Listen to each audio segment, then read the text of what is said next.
Welcome to the Sherdog Radio Network preview for UFC on ESPN 60, Lemos versus Jandiroba, also known as UFC Vegas 94. I'm your host, Ben Duffy of Sherdog.com. With me, as usual, is Keith Schillen, the executive producer of the Sherdog Radio Network. Keith, how are you doing this fine Sunday evening? Oh, dude, I'm doing good. I just got in from being at a softball field for almost just under 12 hours.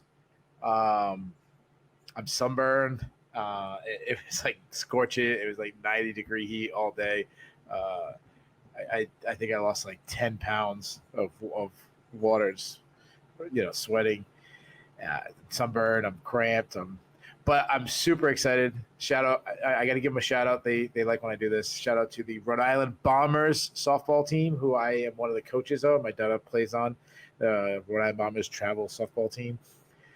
The Summer Slam Classic champions, as we played 7 games this weekend. We had played 4 games today, including 3 back-to-back in 90-degree heat.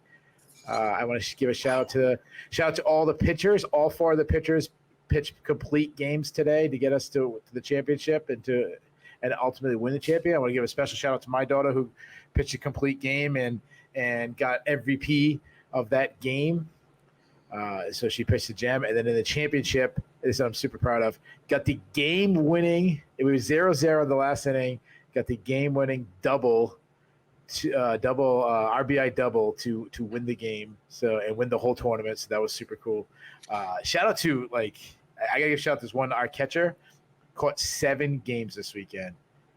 Every single pitch, didn't complain one bit. I got blisters just thinking about that. Absolute rock star. Every girl contributed. And dude, there's nothing that could cap off a great weekend than breaking down an Apex card with a bunch of unranked fighters, dude. This one, it's something. And how was your day, man? my day's been good. Caught up on a little bit of sleep. Oh yeah, and I also did the recap show until 3:15 in the morning. Yeah, and it was at the softball fair at 8. I mean, this card it's something. And one more thing I want to make. This is a big tournament. There was teams from Massachusetts, Connecticut. There was 3 teams from New York, so it wasn't just a Rhode Island tournament. There was teams from all over, and we were the last one standing. So I'm super excited about that. That is amazing. Congratulations to the Rhode Island Bombers, and obviously to young Ms. Schillen. It's almost too easy to just pull up the Apex card of the week and just take a big dump on it. We know what we're getting. It's the UFC meeting their contractual obligations to ESPN. As long as they're in the contract with ESPN, they're getting the money, as long as there's a minimum number of fights going in and out of the cage on the agreed upon weekend. And because of that, there isn't a whole lot of motivation to make the product great. Sometimes it's good in spite of themselves. But divisional stakes on these fight night cards, I mean, it's getting low here. And no offense to either of these guys, because it's probably going to be a hell of a fun fight. But, Steve Garcia versus Sung Woo Choi is third from the top on this one. This card has a fighter on it that is 3-7 in the UFC and one that is 1-5 in the UFC. Yeah, it's a great PFL card. In a lot of ways, it does. And hell, it's got Loik Radzhabov. So it's like every PFL card from 2019 to 2021. But there's some good stuff here. There are 1 or 2 decent prospects on this card, and it's a well-matched card. There are 12 fights on this card. Out of all 12 fights, there are only 3 with a 2-1 or greater favorite, and there are none with a 3-1 or greater favorite. So when we're going week in, week out, and we're seeing, minus 900 favorites, or, Bo Nickel walking in there at like minus 1,600 to minus 2,000, and it's like, what's the point in even watching this? Are we just going to hope he slips on a banana peel? Here, at least, the bookmakers and the bettors who drive their lines think this is a pretty solidly matched card. I mean, that's something in favor of it. Aside from that, there may be one whopper of a cut list on our recap after this one. I mean, I said there are fighters on this card that are 3-7 in the UFC, 1-5 in the UFC. I mean, 1-5, you're one loss away from hitting the Elvis Sinisic line. That's like the Mendoza line of UFC. Shout out to the King of Rock and Rumble. And all respect to Elvis Sinisic. I think he's great, but he was 1-6 in the UFC. He tapped out Jeremy Horn, and he rode that to be the UFC's can-on call for the next 15 years. Oh, we need to get Michael Bisping a guaranteed win in England. Call up the King of Rock and Rumble. King of Rock and Rumble. Yeah. Hey, he beat title challenger Jeremy Horn. Don't forget that. Multi-time. Yeah, because he challenged Frank Shamrock and Chuck Liddell. Yep, he sure did. And that's how awesome this card is that we're talking about like Frank Shamrock and Jeremy Horn. Any general thoughts on the card before we dive into these prelims? Yeah, I mean, other than the main event, there really isn't any implications moving forward for rankings. I mean, I guess Durden Silva, maybe the bottom half of, near the bottom of the Sherdog rankings for flyweight could be a consideration. And, I mean, this card as a whole, I'm giving it like a D+. I'd even give it a straight D. I mean, there you go. Like it's rough sledding, and that says nothing about the entertainment value. This may end up being an absolute banger of a card and just popcorn flying all over my living room. But you know what? And I say this a few times, the relevance matters. If all I want to see is wild fights and a bunch of knockouts, I can go to worldstar.com. Every single fight is over in 40 seconds. They all end in a knockout and somebody getting curb stomped and like I want skill. Ultimately, I watch this because I want to figure out who the best fighters in the world are. That's right. Everything else is a sideshow. So when you get a card, let's. I want to be very clear. I mean, bad MMA is still way more exciting than the most exciting soccer game. Like I don't know what happened in the fucking Euro Cup, but this is this is more exciting than whatever happened. The Kentucky Soccer Federation is going to run up on you, and then they're all going to like fall down and act injured. There you go. There you go. Kentucky Soccer Federation. Shall we get into this? Yeah, let's do it. First up on the UFC Vegas 94 prelims is the lone heavyweight match on the card as Mohammed Usman takes on Thomas Petersen. Usman, the 35-year-old Nigerian by way of Milwaukee, is 10-3 overall. He is 3-1 since joining the UFC out of season 30 of The Ultimate Fighter. He is coming in off a loss. He started his UFC run as a somewhat pleasant surprise on 3 straight wins before running into Mick Parkin at UFC on ESPN Hebus versus Namajunas back in March. He dropped a decision there. He'll be looking to get back in the win column here.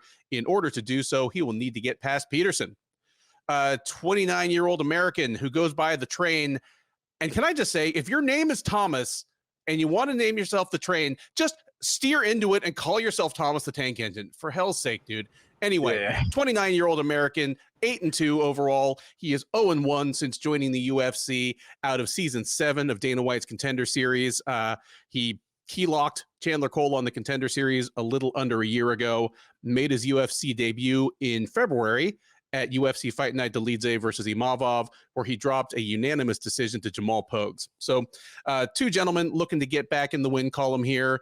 As I said, odds are tight all up and down this card, so I'll probably quiz you on most of them. Your favorite here is -150. Your underdog +120. Who are they? Yeah, I have no freaking clue. Usman is a favorite. You are correct. Usman's the favorite. This is heavyweight, so again, either of these guys is probably 3 wins away from the edges of the top 10. Do you see that kind of upside in either of them? And who do you think wins? Hell no. If you're the curtain jerker, it may be the worst card of the year. Yeah, you're probably not a future champ. The guy doing the voice for Thomas the Train might have a better chance to get a heavyweight title than these two guys. Let's make sure we put a hashtag Thomas the Train. I think that was Ringo Starr from the Beatles that did that, at least for a while. Really, was it? Yeah. Wouldn't you rather watch Ringo Starr get in a fight? Like let's be honest. If it was breaking news, Ringo Starr just got in a fight. Dude, and you're sitting on the couch and you can watch. What's Usman's first name? Mohammed Usman fight or Ringo Starr, and you're like, you only pick one for the rest of your life to get to watch one time. Oh, let me see Ringo. the Beatles scrap. Ringo, I want to see the Beatles scrap. Let's go old school. Like let's just go talk about training. Let's go right off the fucking rails right away. Which Beatle do you think? Like rank the Beatles in fighting skills. And first of all, make sure we put hashtag Thomas the Train so we can get little kids to watch the show, then future generation of MMA fans, and then obviously hashtag Beatles in this. Come on, let's. Assuming they were all alive, obviously, because two of them were dead. I'm going John Lennon. He was always the angriest one. He wasn't the biggest or bulkiest guy, but he just seems like a guy that would like gouge your eyes and do a bunch of UFC 1 shit on people. Like hanging out with Yoko, and she's all gross and smelly and didn't take showers and shit. But yeah, I agree. John number one. But I mean, hell, if either of these guys is fighting Ringo Starr, it's going to the 3rd round. I'm going with the Ringo cardio. I've seen UFC unranked UFC heavyweights in round 3. Okay, so dude, he's so old. Like Ringo's so old, he probably like sets up the box like this, like some 1890s like fisticuffs, dude. Yeah, he's British too, like in the back bars of Britain. I think Paul, my favorite McCarthy. My favorite Beatle, Paul McCarthy. He's got to be last. He's the whippiest one of all. Yeah, probably. And then George, we'll give him the 3rd spot. Okay, George, so the quiet Beatle. Yeah, right. I'm so glad the UFC's like. I hope this is true that this is the first fight of the night. Like, just get the heavyweight fight over with.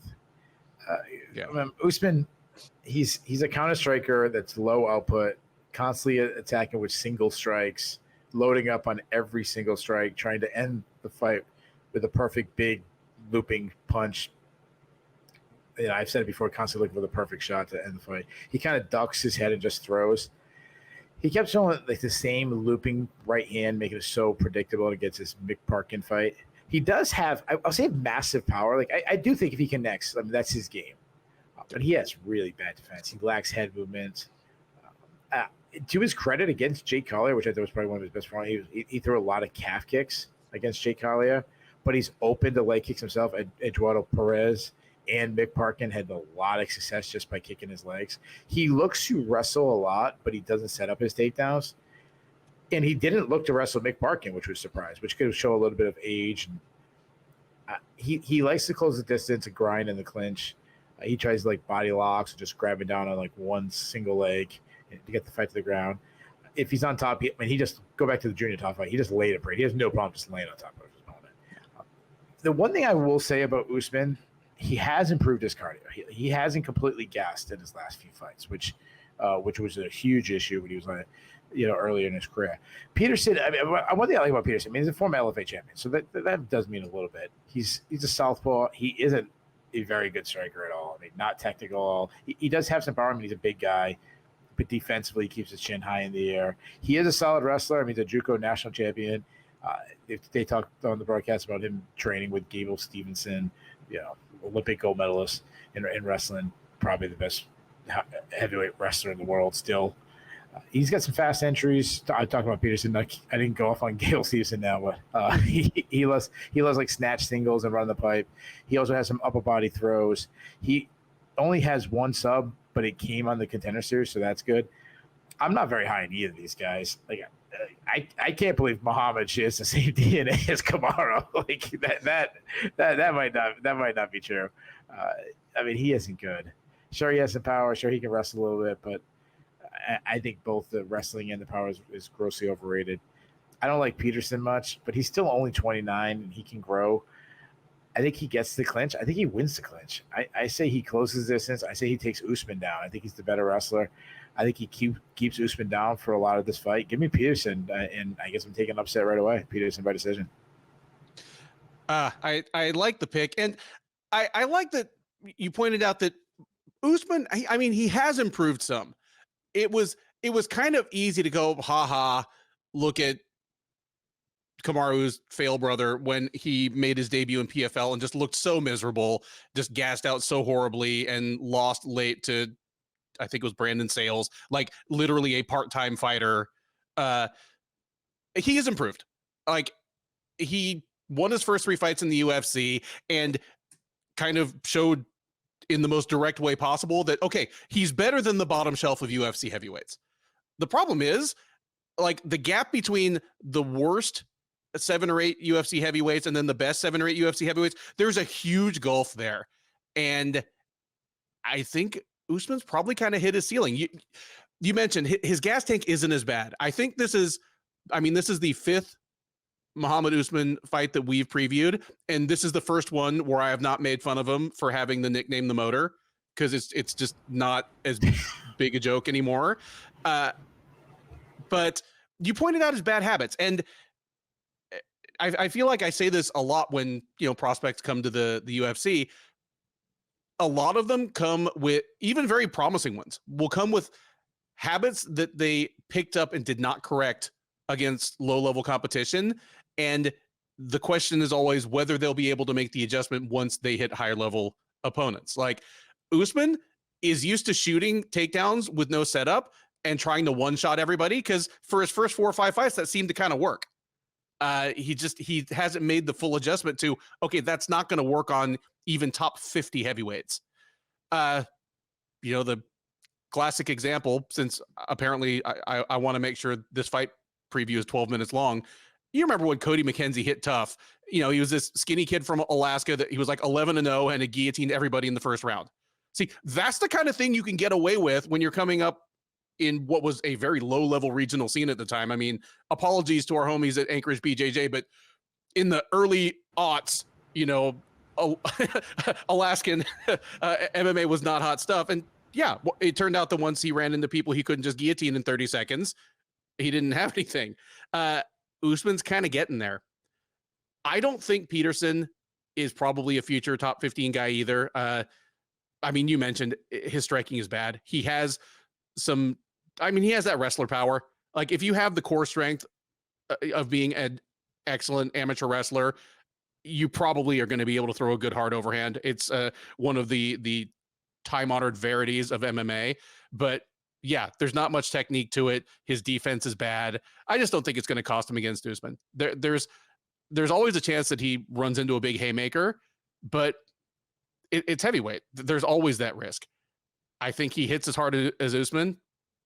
They're about equal defensively. He's probably going to throw a little more volume, but most importantly, Usman's not going to be able to get easy takedowns against him or find places to kind of rest in the clinch and conserve his cardio.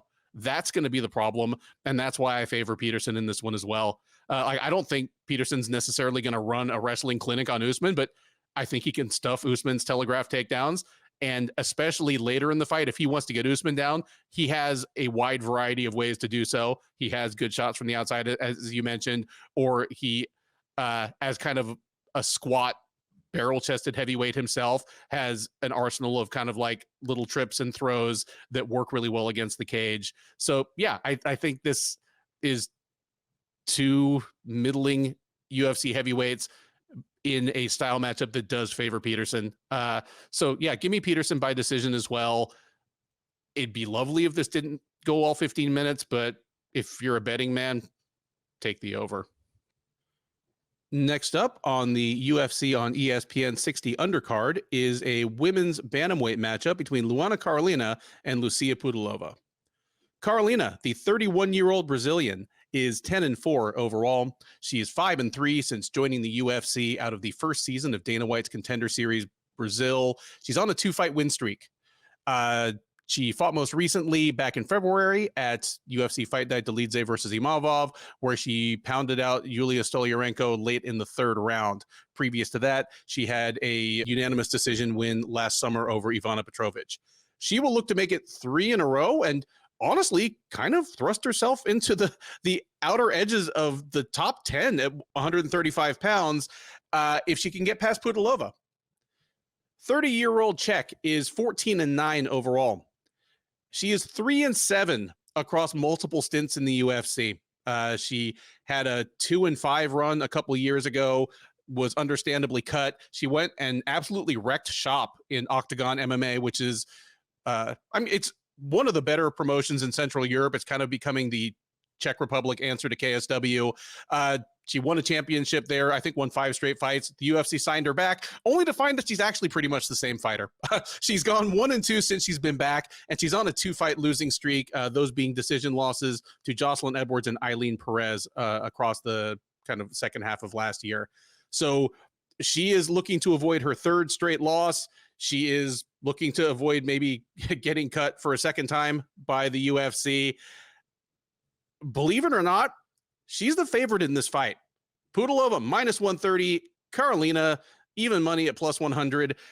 I mentioned off the top, Keith, that there are a lot of close lines on this card. There are also a number of lines that do not make sense to me. Like, I'm going to pick a lot of upsets on this card, but I don't feel like I'm going out on a limb. I'm just kind of surprised by the odds and going with what my gut and my eyes tell me. And what they tell me about Pudilova is she's just not a great fighter. She looks like she should be a better fighter than she is. And I think I said this about Jasmine Jasudavicius on our recap for last weekend's card, where Jasudavicius looks like she should be a better athlete than she is. Like, she's a big, muscular woman for the division. She's got a 6-pack, but, I mean, she's kind of slow and plodding. Pudilova has the same problem, but it's worse for Pudilova because Jasmine Jasudavicius doesn't need to be a fast-twitch freak to make her game work. She's a grinding wrestler. Pudilova, she's basically kind of a slow-footed kickboxer. I don't understand why she's favored over Karolina, because she's yet to beat anybody decent in the UFC. And Karolina has overachieved compared to what I thought we were getting from her when she debuted. Like, I thought she was just another fighter. She was going to come and go, whether it was at 125 or 135, but she's at least turned into the type of fighter that beats the bad ones. Okay. And Karolina even though she's a former, I guess they're both former flyweights, but Pudilova's going to look bigger in the cage. But Karolina, I think she's just a slightly better version of a similar fighter. She's also one that would prefer a kickboxing match at distance, but she's better able to dictate the range. I think she's going to be faster than Pudilova. I don't think either of them has great footwork. And I like Karolina's weapons and composure and poise better when this fight inevitably turns into some extended clinch sequences against the fence. Neither of them is great there, but Karolina just seems meaner and has more weapons. So give me Karolina to win kind of a grindy mirror match where 80% of the fight probably takes place with one or both fighters touching the fence. There are no takedowns except for maybe the occasional accidental takedown, and Karolina just kind of wins a grimy, mostly in knee and elbow fest against the fence. This fight. I mean, I'm glad that this one's right after the next, the last one. Just get them over with. Carolina, I think you're higher on her than I am. I'll tell you that. I mean, I'm not very high on either one of these. Carolina, she's a not in this matchup, but usually she's a long and lengthy striker, a Muay Thai striker who she wants to work from the outside, has a pretty decent jab, follows up with some straight shots down the pipe.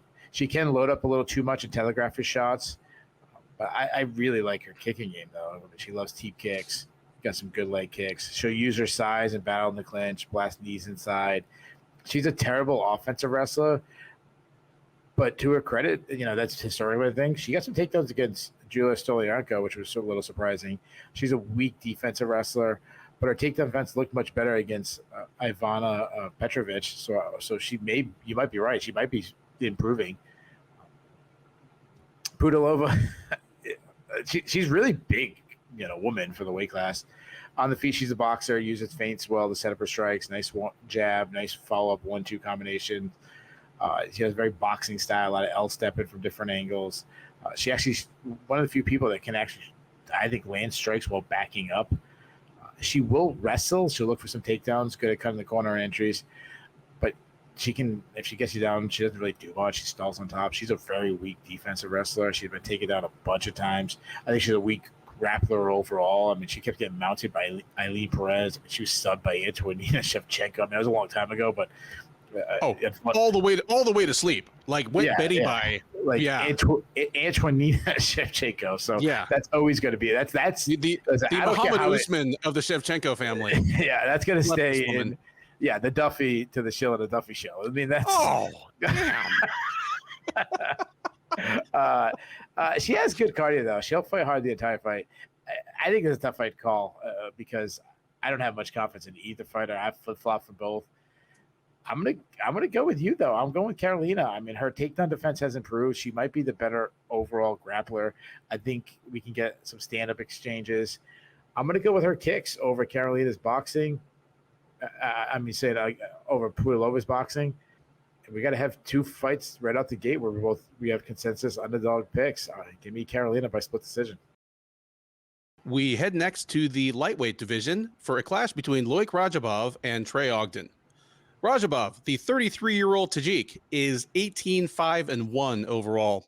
He is 2-1 since joining the UFC out of a number of promotions in Europe and the CIS, but most notably, like 3 seasons of PFL, he was right there among their better lightweights, just never quite got over the hump. At any rate, in the UFC, he is coming in off a win. He fought back at UFC Fight Night Rosenstrike versus Gaziev, knocking out Abdul Karim Al-Salwati in the 3rd round. He is going to look to make it 2 in a row at the expense of Ogden. 34-year-old Kansas City native is 17-6 with 1 no contest overall. He is 2-2 with 1 no contest since joining the UFC, out of a number of regional promotions, but really through the Dana White Looking for a Fight web series.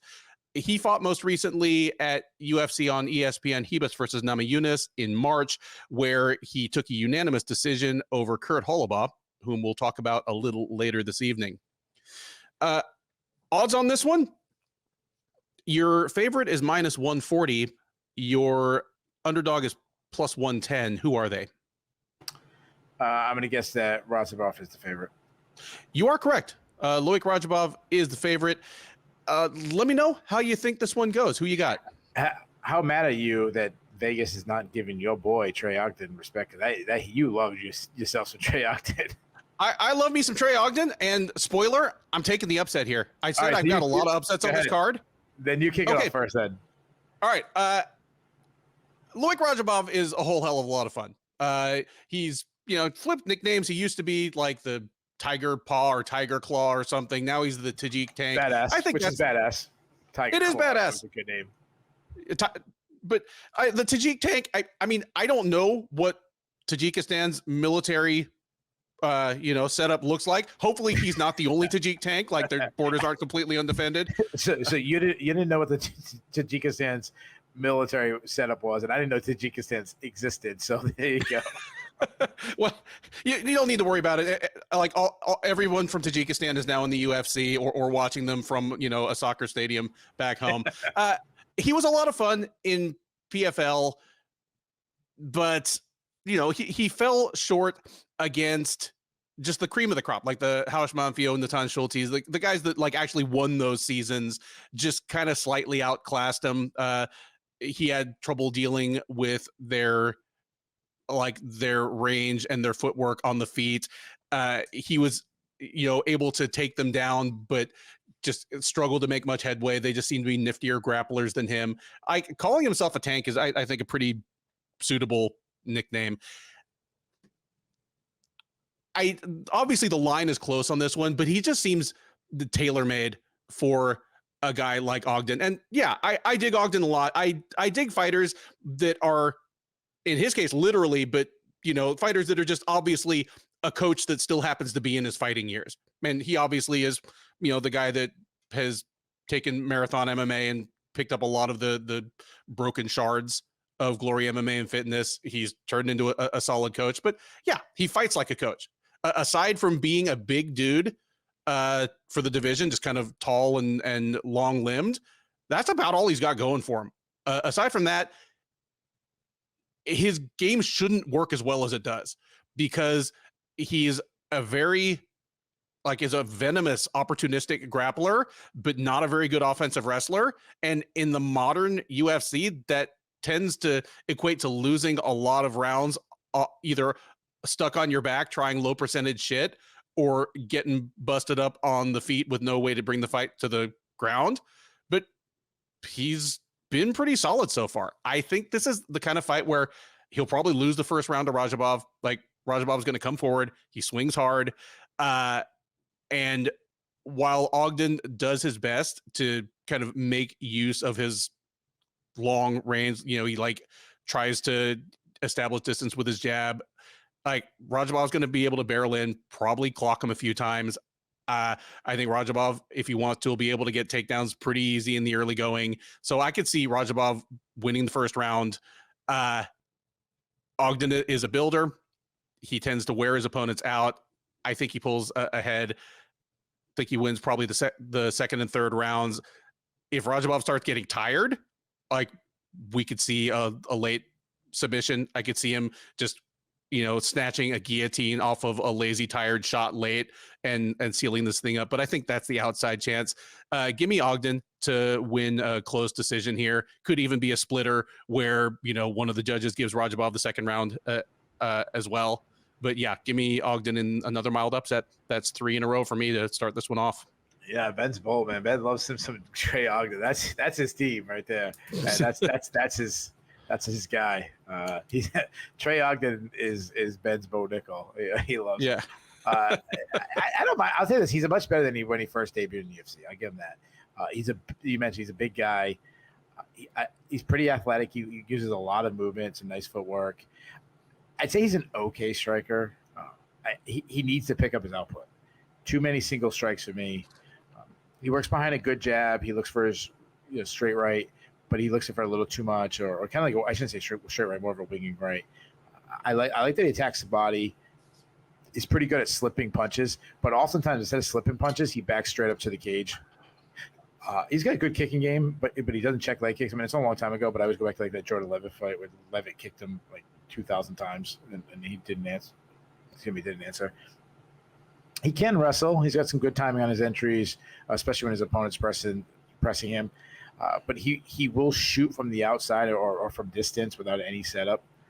He's hard to take down, though. He's got some strong takedown defense. He's a good grappler overall, especially from the top. He's got a good top game. But he struggled when he's put on his back. I go back to that Jordan Levitt fight where he struggled to get off the bottom. He did show good submission defense in that, and he's got 11 subs himself, including almost catching Levitt in the guillotine. And Levitt was probably saved by the bell. Cardio has cost him in the past, but over time, it's actually became more of a strength of his. But again, I think he needs to pick up his output. Radzhabov, I think I'm a little higher on him than you are. He's a high volume striker, presses the action by forcing his opponent back with hard shots. I like his right cross. He also likes to throw that overhand a lot. Like, he'll throw a straight right and then also turn it to an overhand. He loves some spinning attacks. He makes mistakes with dropping his hands, trusting his chin a little bit too much. The one fight that was really bad was how much he struggled with Mateusz Rebecki when Rebecki was in the southpaw stance. I think it really messed up Radzhabov. He also doesn't check kicks. Go back to Rebecki, where he butchered him with leg kicks. He does well to punch himself into the clinch, and he loves the clinch battle. That's his world. He's a good wrestler. He's got some nice entries, some fantastic body lock throws. He moves, when he gets the fight to the ground, he moves to better position on the ground. Doesn't sit in the guard. He's got some mean guard pound. He's a submission artist himself. He's got 5 subs. With head attacks kind of being, his go-tos. He got a guillotine win recently. We were on the same path for the start of the fight. This is where we separate. I like Radzhabov here. I think he's the better striker. I think he has the faster hands. He's got more volume on the feet. I think he's the better wrestler.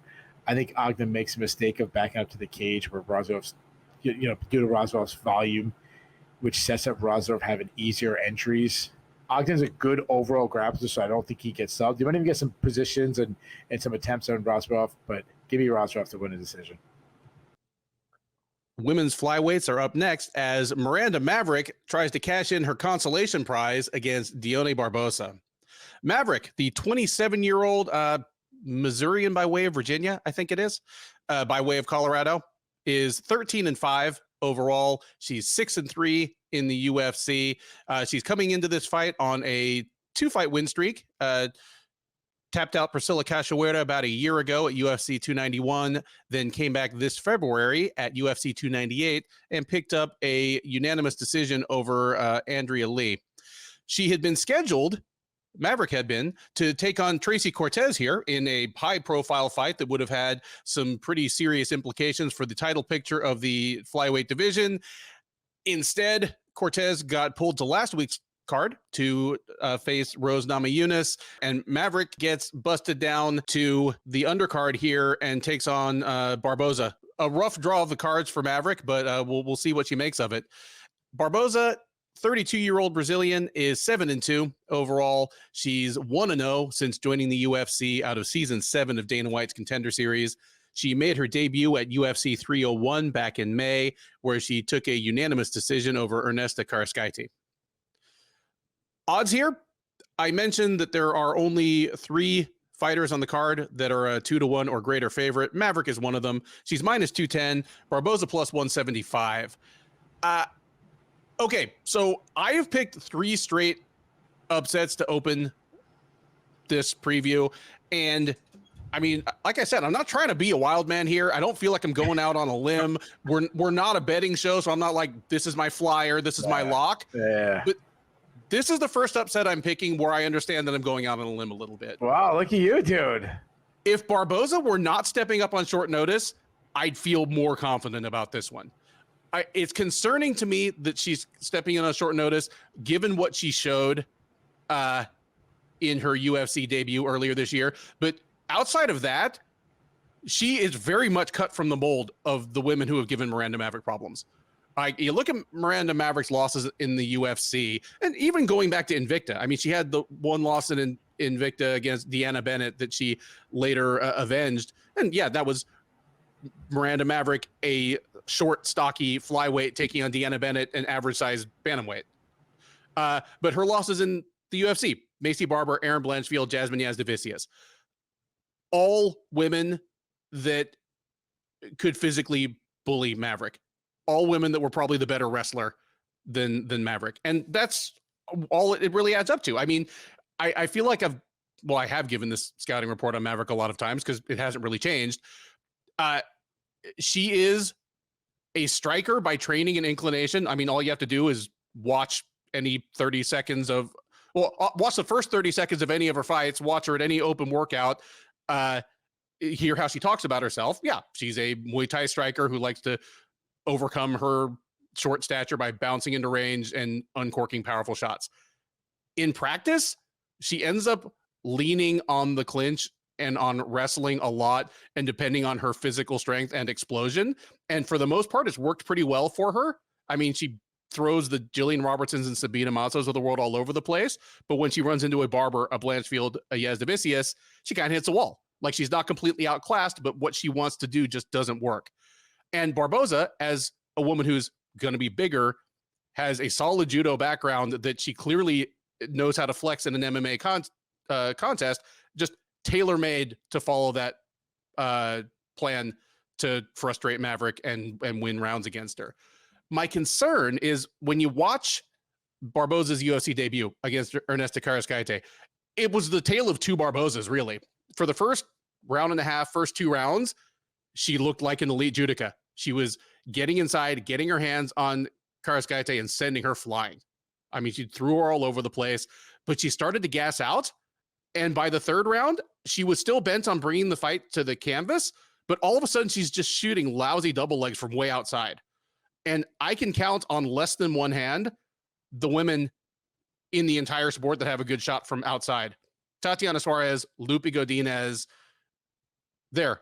I can count on 2 fingers the women that have a decent shot from outside.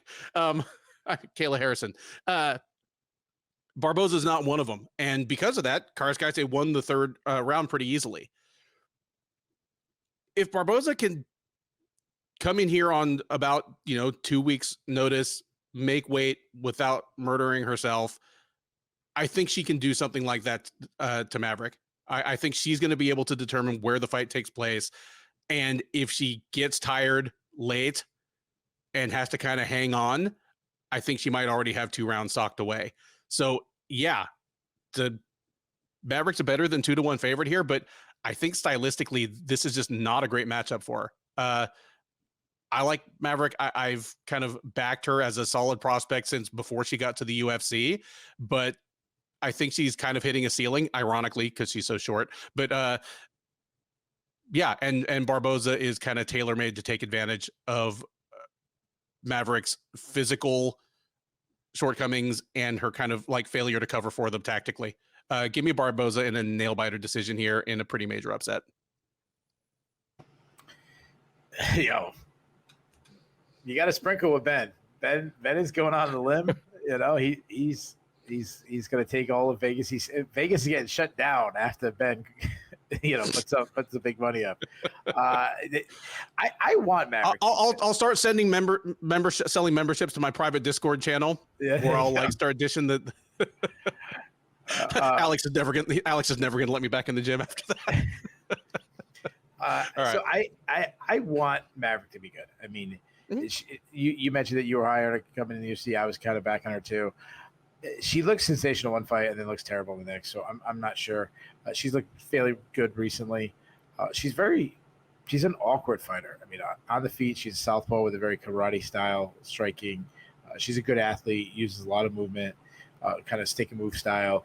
She tries to land and get out before the counters, though she can load up too much, especially a lot lately, making herself very predictable. When she first came to the UFC, she was high volume, but now it's a lot of very single strikes, trying to land some really hard shots. She also keeps her chin up. Due to her karate background, she used that Holly Holmes side kick to kind of keep her distance, which I really do like. But the issue is she throws a lot of naked leg kicks. She's a very physically strong fighter. She can get in the clinch and grind in there. She can be mean with elbows inside. I mean, we go back to the Jojua fight where she just butchered her with elbows inside. She's good at mixing her striking and takedowns together well. You mentioned her offensive wrestler. She is a good offensive wrestler when she's looking for takedowns, nice entries. Good at like grabbing a single leg, running the pipe.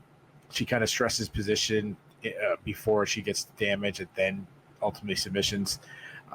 I still think her top game could still use some more seasoning if that's the game she wants to play. But she's beaten some good grappling. I mean, Jillian Robinson's a good grappler. She won some big exchanges of that. Though, Erin Blanchfield took to that. Erin Blanchfield's a really good grappler. And Jasmine Jasovicius has continued to show how underrated she is, and she beat her up on the ground.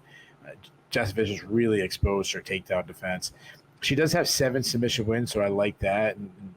And though she'll sometimes kind of lose position chasing a submission, if she goes to that too soon, she also struggles to get back up. And it's been a while ago, but like the Macy Barber fight, and I think it might be an outlier, but she did gas out in that fight. Barbosa, she's a really good athlete. I mean, she's a better striker than I expected. Like her striking is starting to come along. Good footwork, quick hands, attacks with combinations. Though she will toss out a lot of spinning attacks, which I don't like. But she's got some good kicks for someone who, not really, that's her background. Her background is obviously judo. Nice high kick. She's incredibly good at the clinch. I mean, she's an Olympian in judo. Obviously has throws, foot sweeps. Fight hits the ground. She's also a BJJ black belt. Good back takes. Has 3 submission wins, including an incredible armbar on the Contender Series. Also had a nice sweep. Concerned, though, she faded against Ernesta Garrichetti, or however you say her name. I don't think you need to bother learning it. Yeah, but that's her game, though. Garrichetti's like a higher output, constantly coming forward fighter. This is a really good matchup. I like both fighters. I do think the shorter notice, concerns me, but it wasn't like really that crazy ago. She's she had like a month or so, I think. Mm-hmm. Yeah. So I mean, it's not like days notice. I think both fighters have a lot of upside. I mean, Maverick is young, only 27. Barbosa has a huge upside, though she's a little older, but she has that high pedigree. I think we get some back and forth, moments in this fight. I think we get some wild exchanges, especially in the grappling. I'm going to go with a more credentialed grappler. I'm backing you, Ben. I say Barbosa lands a few throws, some sweeps. I think she wins a very close battle. We got a huge consensus on the upset pick. I'm going to go with Barbosa to win by split decision. We may be cruising for the first ever Shillen and Duffy recap where we just close the comment section. If we just get absolutely hammered on these. And you guys know I'm kidding. Like, I do not mind being proven wrong. But I've been yeah, watching fights for 30 years. I've gotten many thousands of fights wrong. Hey, we were just talking about Jeremy Horn, dude. The UFC had me believing that Jeremy Horn was going to tap out Chuck Liddell. Oh yeah, that was it. That was the big threat. He was gonna tap him out again. Sacrifice throw arm triangle from the bottom. I mean, that was going to work on Chuck Liddell in 2004. Yeah, the face of the UFC. Next up on the UFC Vegas 94 prelims is a bantamweight matchup between Brian Kelleher and Cody Gibson. Kelleher, the 37-year-old New Yorker, I believe he's from Long Island, is 24-15 overall. He's an even 8-8 in the UFC. He has fought back and forth between 135 and 145 pounds. At bantamweight, where this fight is scheduled to take place, he's an even 5-5. He's on a 3-fight losing streak. All 3 of them first round finishes dating back a little over 2 years. It's been a bit of a skid for one of the more reliable mid-card action fighters in the UFC for a couple of years there. But going back a little over 2 years, he has a first-round submission loss to Umar Nurmagomedov, a first-round submission loss to Mario Bautista, and most recently, back in December, a first-round knockout loss to Cody Garbrandt. So far be it for me to say when somebody else is desperate, but safe to say that Brian Kelleher could use a win right now. He'll be fighting potentially for his job against Gibson, about whom the very same thing could be said. 36-year-old Californian is 19-10 overall. He is 1-5 across 2 separate stints with the UFC. I mean, he was in the UFC a long time ago. His last UFC win was almost exactly 10 years ago. He was cut.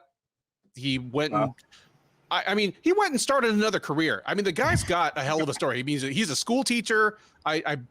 I can't remember whether it's junior high or high school. It might be both, but he's like a history and civics teacher in California, and he kept on fighting anywhere that would book him. He was Raul Rosas' history teacher. He was Raul Rosas' teacher.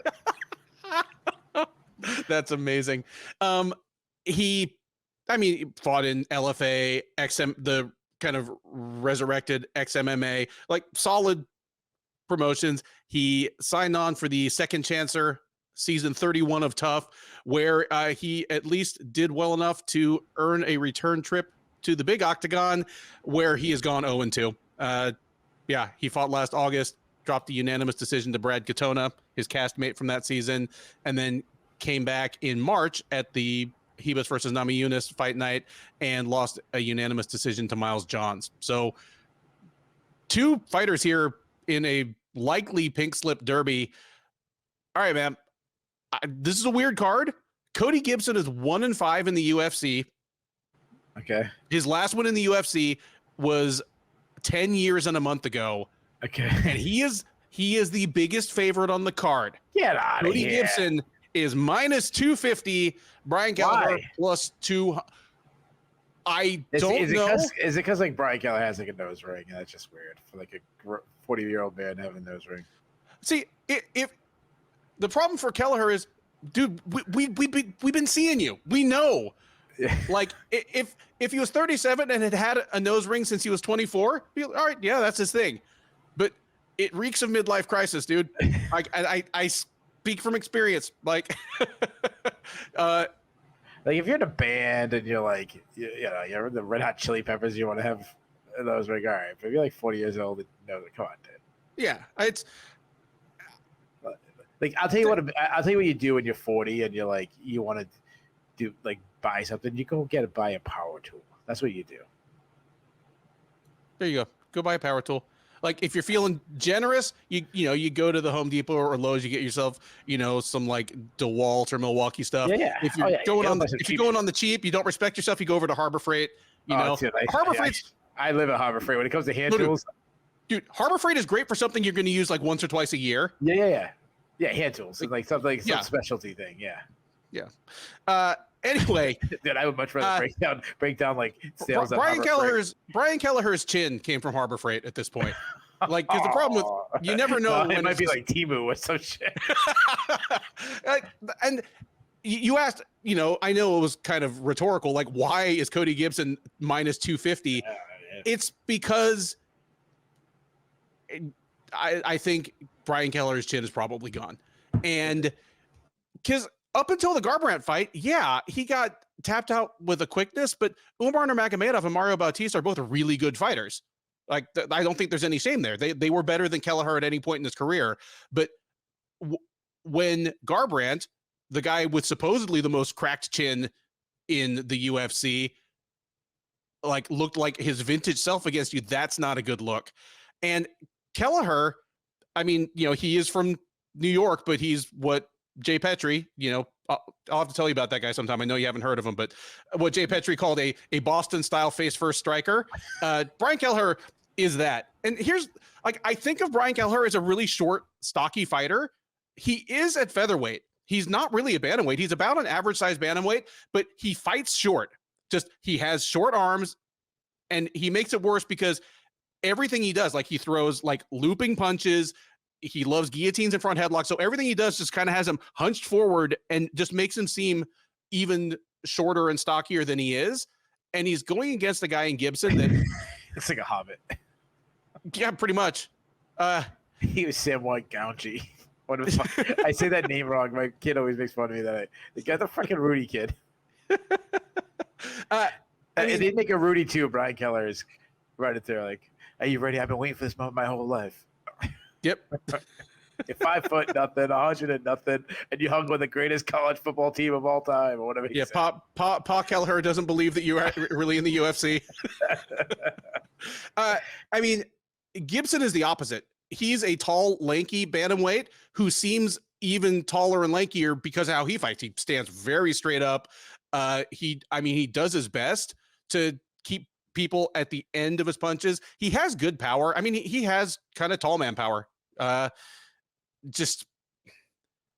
It's hard for me to have faith in him to the tune of minus 250 against anybody.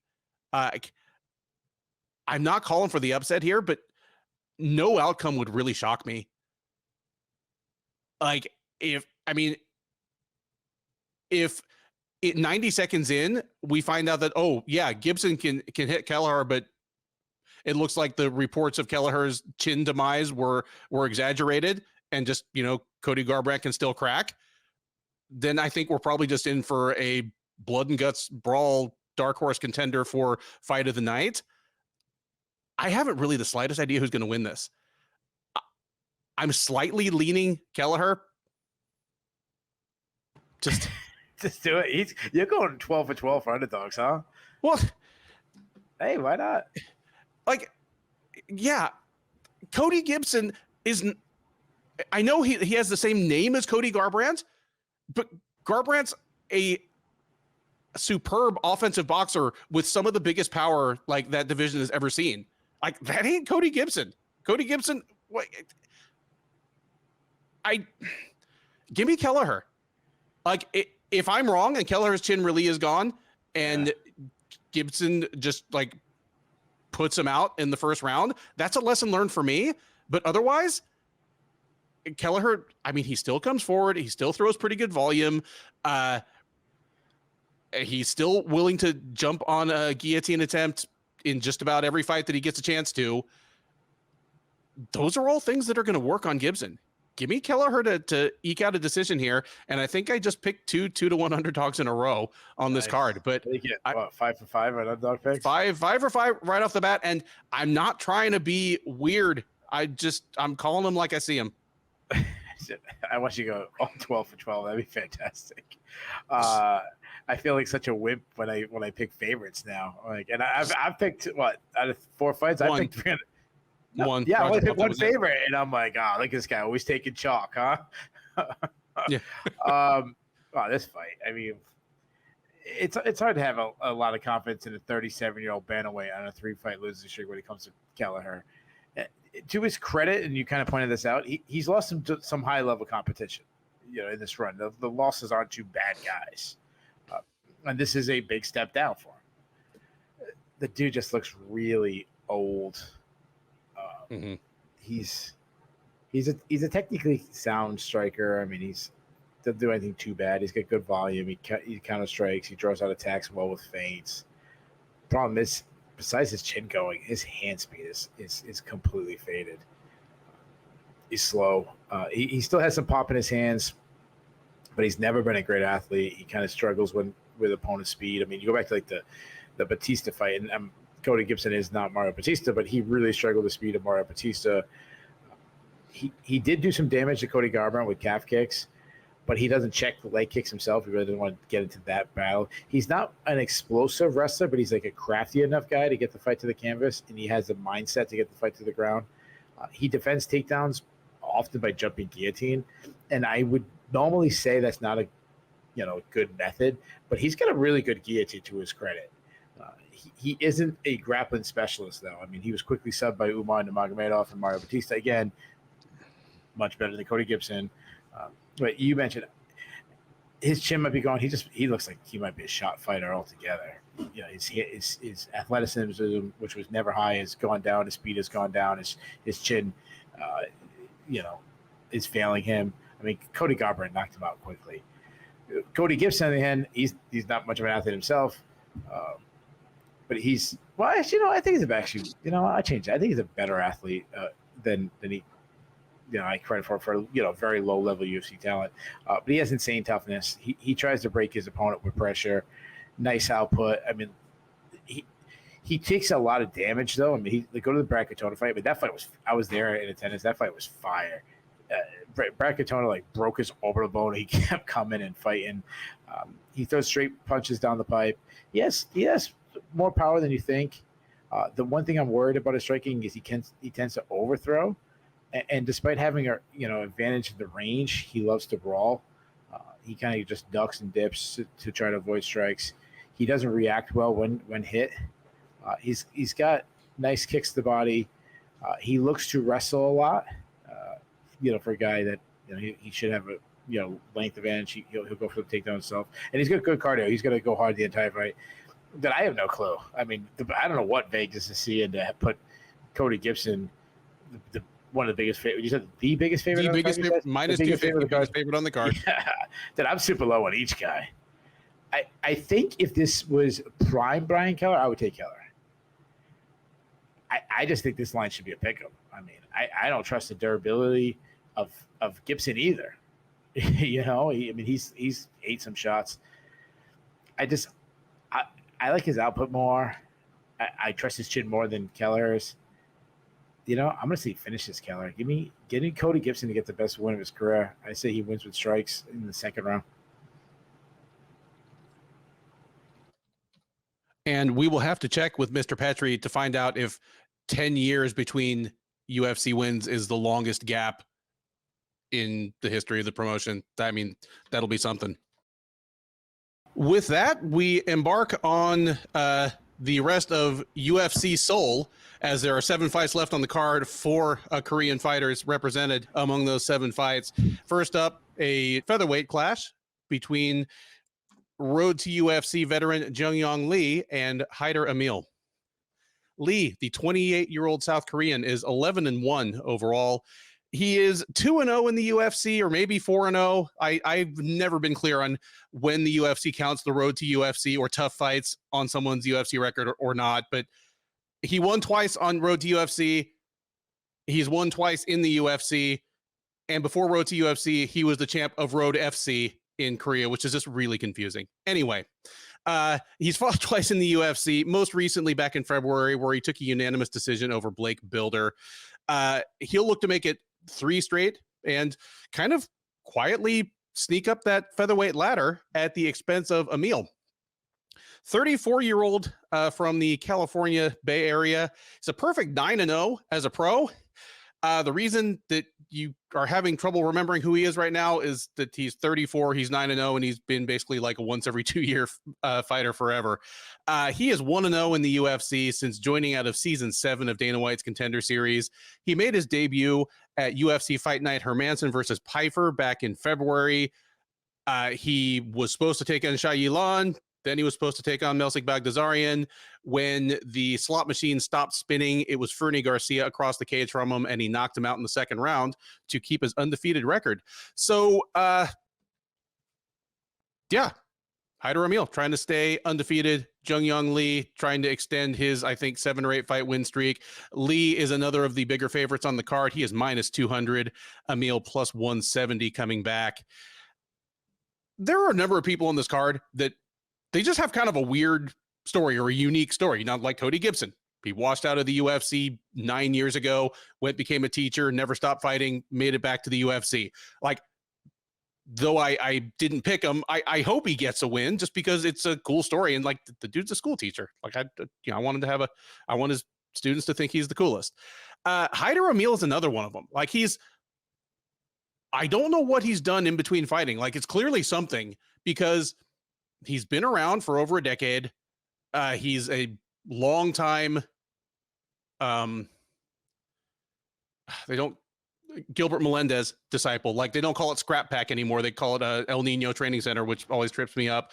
But forever, he'd literally just fight once a year. Kind of whenever Bellator came through San Jose, they'd pop him on the card. He's always looked good. Like he's a crisp boxer with pretty fast hands, good power, decently well-rounded. Just in a division like 140, 135, 145, 155, 170, like we say, it almost doesn't matter how good you are if you fight once a year. You're just going to get people are going to be zooming around you on the right and honking at you as they go. You know, look no further than Khabib Nurmagomedov, who never did lose a fight and still didn't graduate to really fighting top 10 fighters until like the last 7 or 8 fights of his career, just because he was injured so often. That's Amil. Like it's tough to be super excited. Well, that's not true. I'm excited to have him in the UFC. It's going to be a lot of fun. I think he probably would have lost his undefeated record pretty handily at the hands of maybe Shai Yilan, almost certainly Baghdasaryan. But I mean, he plunked Fernie Garcia. It was a hell of a fun fight while it lasted. So I'm excited to have him in the UFC. It's just, it's tough to be excited about the upside of a 34-year-old featherweight who's just going into his 10th fight. And conversely, I'm pretty high on Jeong Lee. I mean, he is definitely cut from the mold of the modern day Korean fighter. Like, you know, the stereotype of Korean fighters 15 years ago was that they were just the maniacally aggressive strikers. Like just all of them would just make Vanderlei Silva blush. It was all offense, no defense. They wonderful fun. That's really not the case anymore. Jeong Lee is one of the new breed. Big frame for the division. Well-rounded guy, crisp striker, like nice straight shots. He's a like decent wrestler offensively and defensively, just a good, well-rounded fighter. Because he has a loss early in his career, even though he did avenge it, I think he's probably going to get the kind of treatment that a non-undefeated prospect will get. You know, like we've talked many times about how much that 0 in the L column changes expectations and changes how the UFC kind of has to treat these fighters. I favor Lee in this one.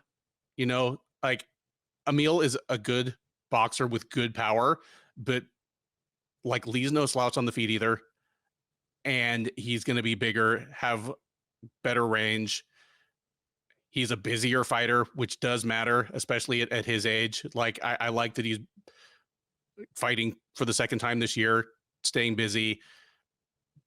Give me Lee to hand Amil his first career defeat. I'm tempted to pick a decision, but I don't know what it really looks like when Amil's put on his heels. And I expect Lee to be the fresher fighter as the fight wears on. It's like, give me Lee by third round TKO just from an accumulation of damage. I could see Lee using takedowns as kind of a safety valve if Amil starts getting any kind of rhythm on the feet. Yeah, just give me a good, solid, pretty one-sided performance by Lee, ending in the third round TKO, probably on the ground. Well, it was fun while it lasted, Ben. I'm a square. I mean, so what are we, 6 fights in? You have 5 underdog picks, and I have 500. But here's the thing that I'll say real quick. Even if I were picking Amil in another big upset, I at least understand why the line is what it is here. Okay. You know, like Sure. Amil is kind of an unknown quantity with a lot of question marks, and Lee's looked pretty damn sharp. Like, I at least get why he's a 2-1 favorite. Amil's the guy. I mean, the guy's 34 years old, so it's like he's wasted away a lot of his career. But he's undefeated, so that looks really good. You know, he's got a win already in the UFC. I think he's a good striker. He can fight out of both stances. I like his volume. I mean, you talked about Lee being the more active fighter, more the active in the sense of fighting a lot, but yeah. Amil has really good volume, very aggressive. He tends to hang his hands low, but it actually opens up him to do work to the body, and he does that well. He's got good power. He likes to use his size and work in the clinch.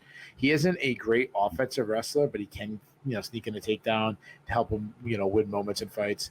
Not a strong takedown defense, but he is hard to hold down because he's just this wiry guy in the ground. Rushes, position. When he's on the ground, he kind of rushes positions, will lose position, try to lock in a submission. He loves defending takedowns or reaching over and looking for Kimura, which is really, really fun, but he did gas on the Contender Series. I'll say this about Lee. I thought he lost his UFC debut. I actually scored it for his opponent, but he looked much better against Blake Builder. He's got high volume too. Like, he's got good volume on the feet. He sets up his shots well with feints, short, tight shots, not many tells. He showed his last fight that he's good at beating his opponent to the point of contact. He's got a good straight right. He's got some pop on his hands. I love his step-in knees. A better wrestler than I originally thought. I mean, he got 2 takedowns against Blake Builder, but he's a weak defensive wrestler, and he has a submission threat. He loves arm bars, but he gassed a little in his UFC debut. But cardio was better against Blake Builder. This is a fun fight. Like, their professional records, I think, reflect higher prospects than I view them. I mean, Amil it's hard to have him be a prospect at all based on his age. I think Lee has the advantage on the ground. I don't think it's going to be contested. I think we're going to have some fun exchanges. I think both guys are, pretty decent strikers.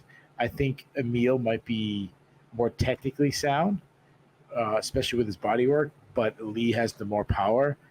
I think both guys are going to have their moments. I'm going to go the other way. I want to take the upset. I'm going to go with Amil's volume. I'm going to go with Amil volumes over Lee. I'm not big on it. I don't see this guy as some special prospect. I want to say Amil pulls the upset. Give me Amil by decision. All right. Let the record show. There were only 3 2-1 favorites on this entire card, and at least one of us picked against every single one of them. Like, that's the kind of ballsy analysis that you'll tune into the Shillen and Duffy show for at least once. Maybe you'll never tune in again. Like, And next week's preview is going to be called the Dev and Jay Petrie preview show as we get fired. Oh no, Devin Adam. Yeah, like, hey, Adam would step up. Next up at UFC on ESPN 60, is it the top prelim? Is it the main card opener? Who cares? It's all on the same channel. It is a flyweight matchup between Cody Durden and Bruno Silva. Durden, 33-year-old Atlanta native, is 16-5-1 overall. He's 5-3-1 in the UFC. He's 5-3 at flyweight. He made his debut at bantamweight against Chris Gutierrez, of all people, and managed to fight him to a draw. Since then, 5-3. He is coming in off of a loss. He got tapped out late in the second round by Tagir Ulanbekov, at UFC 296 back in December. Prior to that, he had been on a 4-fight win streak, so he'll look to reclaim some of that momentum here at the expense of Silva. 34-year-old Brazilian is 13-5-2 with 1 no contest overall. He's 3-2 with 1 no contest in the UFC. He got off to a rough start with that no contest and those 2 losses, but since then he's on a 3-fight win streak. That's the good news. The bad news is that 3-fight win streak has taken him over 3 years to complete. I mean, it includes a couple people that are not in the UFC anymore. In fact, I think JP Bays, Victor Rodriguez, and Tyson Nam are all gone right now. So Silva looking for his 4th straight win, his first win over somebody still in the UFC. This is one of the closer fights on the card in terms of the odds. Your favorite is minus 125. Your underdog plus 105. Keith, who are they?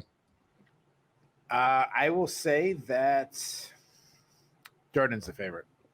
You're correct. Durden is the favorite. There's a lot to like about Cody Durden. Like he debuted in the UFC, and it's tough. I mean, he got some points for fighting Chris Gutierrez to a draw in his UFC debut. I mean, Gutierrez was visibly bigger. Gutierrez was cruising into the top 15 at bantamweight at the time. So to fight him to a draw was pretty good. But then, I mean, he got posterized by Jimmy Flick, and I figured, okay, at best, he's going to kind of settle in as just another guy at 125 pounds. And then, he beat Aoriqi Lang, said a few slightly ignorant things. And I'm like, okay, he'll settle in as just another guy with maybe a little hot sauce on the side. But since then, he started beating some good people. He's good size for the division. Clearly, I mean, he admittedly has a little bit of trouble making the flyweight limit, but good power and well-rounded. He's a good wrestler. He's a hard hitter. He's a good grappler until he runs into a better grappler. Like all 3 of his UFC losses, Jimmy Flick, Muhammad Makayev, Tagir Ulanbekov, they're all submissions. And in all 3 of them, he got out-grappled really badly. I mean, Jimmy Flick, the thing was over in a flash, but, Makayev and Ulanbekov really did kind of embarrass him on the ground, which is interesting because against regular UFC flyweights, he looks like a really good wrestler and grappler. So we know what the guy's kryptonite is, and I don't think Silva has that kryptonite. I mean, Silva to me is kind of a similar case to Durden. Like he's not quite as big as Durden, but I mean, he's a big, strong bully. Like he's a physical kind of hoss type 125er, pretty basic striking repertoire with good power. I think he's a decent wrestler. I don't think he's as good a wrestler as Durden. And I mean, he trains with the Pitbull brothers. He's kind of built like the Pitbull brothers. And to me, he has a Pitbull brothers type grappling game, just like a strong man with short arms type grappling game. I like him a lot as a fighter. He's a hell of a lot of fun to watch. I think he's probably, well, I say this about every fighter. I mean, I want to say, oh yeah, he's better than his record, but you know what? He's above 500 in one of the tougher divisions in the UFC. Maybe he's exactly as good as his record. And he's a guy that'll stick around until the wheels starting to fall off. He is 34, which, I mean, you don't love, but I think he's just a slightly smaller, less skilled version of a similar fighter that Durden is. So unless Durden just has a really bad moment of inattention, like he did against Flick, or the weight cut finally catches up with him and he just gasses out horribly, or his chin is compromised, I think Durden wins a pretty straightforward fight here over Silva. I think it's going to be a barn burner, but I wouldn't be surprised if Durden wins all 3 rounds. And it's one of those fights where afterwards we're saying that felt really competitive for a 30-27 fight. That's kind of what I'm feeling out of this one. Give me Durden. And on a card where I've picked a load of upsets, this is one of the fights where I'm like, I'd be okay if the line were a little wider. Like I like Durden pretty well here. I think I like him better than minus 125. And it's nothing against Silva. I think I'm just finally coming around on Durden. Yeah, Durden's good. This is a fun man. I mean, the flyweight fights are always my favorite fights. Durden is a guy that Yeah, I like a lot of his skills. I mean, he's a high output striker. I think his striking has really come along since he joined the UFC. Constantly marching down his foes. Nice jab. He gets in the pocket and loads big shots. He's very good at throwing first and slipping the counter and then coming back with his, the third shot. I love his counter right hand. Throws tons of hooks, the hard hooks, trying to end the fight. He has some really nice power in his hands. I mean, you mentioned, JB Pies, he starched him. He dropped Carlos Mota. He throws some hard leg kicks. He's one of the few guys in the UFC that checks kicks. He wrestles a lot. He's relentless to get the fight to the ground. He chain wrestles attempts together. He gets the fight to the ground. He's good control. I mean, it's been a while, but like the Chris Gutierrez fight, I mean, he took his back. That's a good fighter. And took his back and held him there for the entire round. He's on top, mean ground and pound. He does need to improve his takedown defense. And he gave up his back to get up. And you mentioned like his Achilles heel is his submission defense. I mean, he's been subbed 3 times already in the UFC, subbed in his last fight. But he showed how tough he can be to get out of some extremely tough situations. I mean, he was in a crazy deep armbar against Jake Hadley and found a way to get out and show his toughness. And he's got cardio. He's going to keep coming all 15 minutes. He gets out of the armbar and then he's right in your face against a guy like Hadley. Silva, I like Silva. I think he's a good athlete, good footwork, very boxing style, a lot of L step in, fast hands, nice tight boxing combinations, tight inside, keeps everything tight, which is always my preferred style of boxing. Good power. I mean, knocked out JB Buys, knocked out Tyson Nam in back-to-back fights. He works the body well. He crushed Tyson Nam with a beautiful front kick. He has been hurt a lot, though. Like the David Dvorak fight is one that always stands out to me. Dvorak hurt him, which is concerning. He's been hurt to the body. He can wrestle. He's a solid wrestler. He's got some fast entries, but he's been out-wrestled by, good wrestlers. Dvorak's an underrated wrestler. Olin Bakov's a good wrestler. He took him down. He has a BJJ black belt. He's got some great back takes. But cardio's always been a little issue. He's a big, stocky, strong, stocky kind of guy. He gassed against Dvorak. I'm actually the opposite of you. Like I think the line's perfect. So which made me it's almost to pick him. Yeah. Yeah, which almost pick him, which makes me flip flop in this fight because I like both guys. I really think both guys are flyweights that might be flying under the radar. I mean, Durden does everything possible to try not to fly on the radar, but I mean it more in the we talk about top guys in the flyweight division. We're not mentioning Durden. I think this is the best fight in the entire card. I should have said that off the top. Absolutely. Yeah. I mean, I say it every single week when it comes to flyweight fight. I just love fight. I don't know if you remember what I said. There needs to be an idea where the entire organization is just flyweights. If they can do like an all women's MMA organization, I want an all flyweights organization. Yeah. I like both guys a lot. I think both guys are well-rounded. I think both guys are underrated. I think both guys will have their moments. I'm on the fence, but I'm going to go the same way you. I like Durden's volume. I'll see if Durden wins a split decision.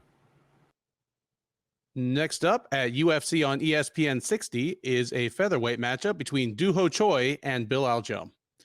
Choi, the 33-year-old South Korean, is 14-4-1 overall. He is an even 3-3-1 in the UFC. That is the good news. The bad news is that is exactly how his UFC run has gone. 3 wins, 3 losses, and a draw. He's coming in off of that draw, which was at this point almost a year and a half ago. It was at UFC Fight Night Lewis versus Spivak, where he had a majority draw with Kyle Nelson. So the Korean Superboy is on a not very super 4-fight winless streak. It has been 8 years since his last UFC win. I mean, I kind of marveled that it's been 10 years since Cody Gibson won a fight in the UFC. Well, it's been 8 years since Doo-Ho Choi won a fight in the UFC, and Doo-Ho Choi is a guy that at least appeared to have a whole hell of a lot more upside than Gibson ever did. Choi trying to salvage anything here, needs to get past Algeo to do so. Algeo, 35-year-old, fighting out of King of Prussia, Pennsylvania. That's Greater Philadelphia, I'd call it. The place with the big mall. I know all about that stupid friggin' mall. Where they tried, that's right. That guy tried massaging my dick. He did not want to massage your dick. Come on, like that was the whole point of this. I remember that story. The whole point of the story was like, no dicks. Right now, the guy who listens for the first time, like, what the hell are they talking about? Anyway, Algeo, 18-8 overall, 5-4 in the UFC. Since joining as a veteran of season 3 of Dana White's Contender Series, he lost on the Contender Series, but he did live because he lost to Brendan Loughnane, who, as we all know, is not a killer. He got the call up to the UFC a little later anyway, and yeah, 5-4 since. He is coming in off a loss. He fought, well, Kyle Nelson back in March at UFC on ESPN, Blanchfield versus Fior. Got knocked out late in the first round. Prior to that, he'd been on a 2-fight win streak. So he is in need of a little positive momentum. Choi, obviously, very much so. Algeo is the one favored to get it done here. He's minus 170, Choi plus 140 coming back.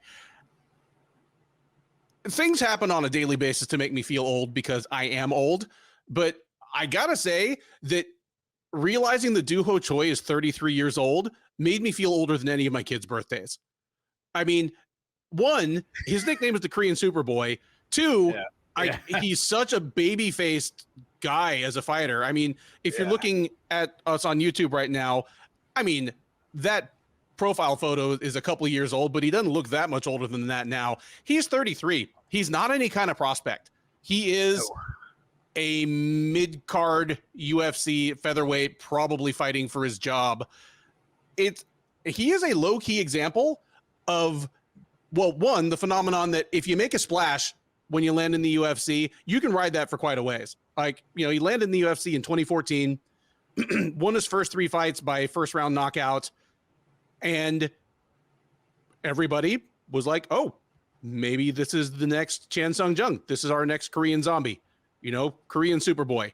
Like, he had kind of a cute, bubbly charm to him. He was a lethal fighter, at least against the level of fighters he was fighting at that time.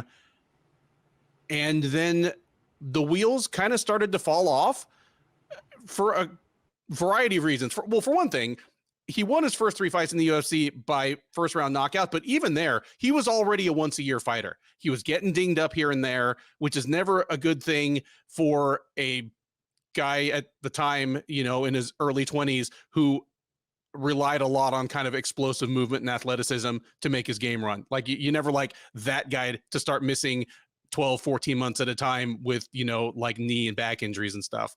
Then became a victim of his own success, ran into Cub Swanson in his next fight. Swanson's just a better fighter in every way than Choi. And then the biggest curse, South Korea's compulsory military service. Some fighters are able to come back from that no worse for wear. I mean, well, Korean Zombie himself came right back, headlined a card, had one of the greatest 1-round fights ever. You know, I was there for it. Him and Jimmy Rivera. Sensational fight. And he slotted right back in as a reliable, you know, kind of a headliner and title contender. Choi has not been the same since. Like, just a little bit slower. It's made his defensive lapses and his kind of reckless freewheeling style kind of tell on him. It is just the ghostly fading memory of what a lightning bolt he was in 2015 that he's probably even still in the UFC right now. And losing to Cub Swanson, Jeremy Stevens, especially Jeremy Stevens in like 2018, Charles Jourdain, no shame there. Like, those were 3, if not top 10, kind of like 11 through 20 guys at the time. And yeah, again, probably just better fighters than Choi. But the fight with Nelson, like, he's still babyface, but he's starting to look a little bit like an old 33, and he's not made any real refinements in his game. I mean, I kind of talked about the old stereotype of the Korean fighter. Choi in some ways is one of the last of that breed. Like, he's reckless on the feet, he's reckless on the ground, and it just keeps costing him. And Algeo is exactly the kind of guy that's going to make him pay for that. Algeo is another guy that, I mean, I like him for a lot of the same reasons I like Trey Ogden.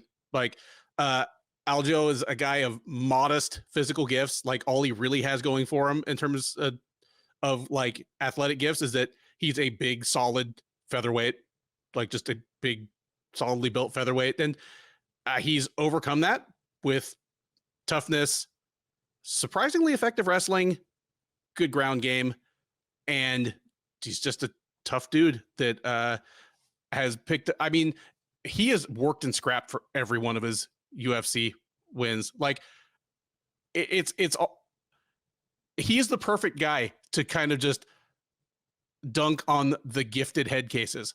Spike Carlisle, Herbert Burns, Alexander Hernandez, Joe Anderson Brito. All four of those guys have more fast twitch muscle in one leg than Bill Algeo has in his whole body. They're all guys that if Algeo were less of a gamer, probably could and would have knocked him out in the first round. Algeo beat all of them, and he beat all of them by weathering the storm, hanging on, making their lives miserable late.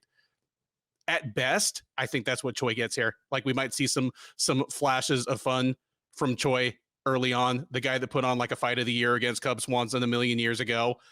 But even if he hurts Algeo early,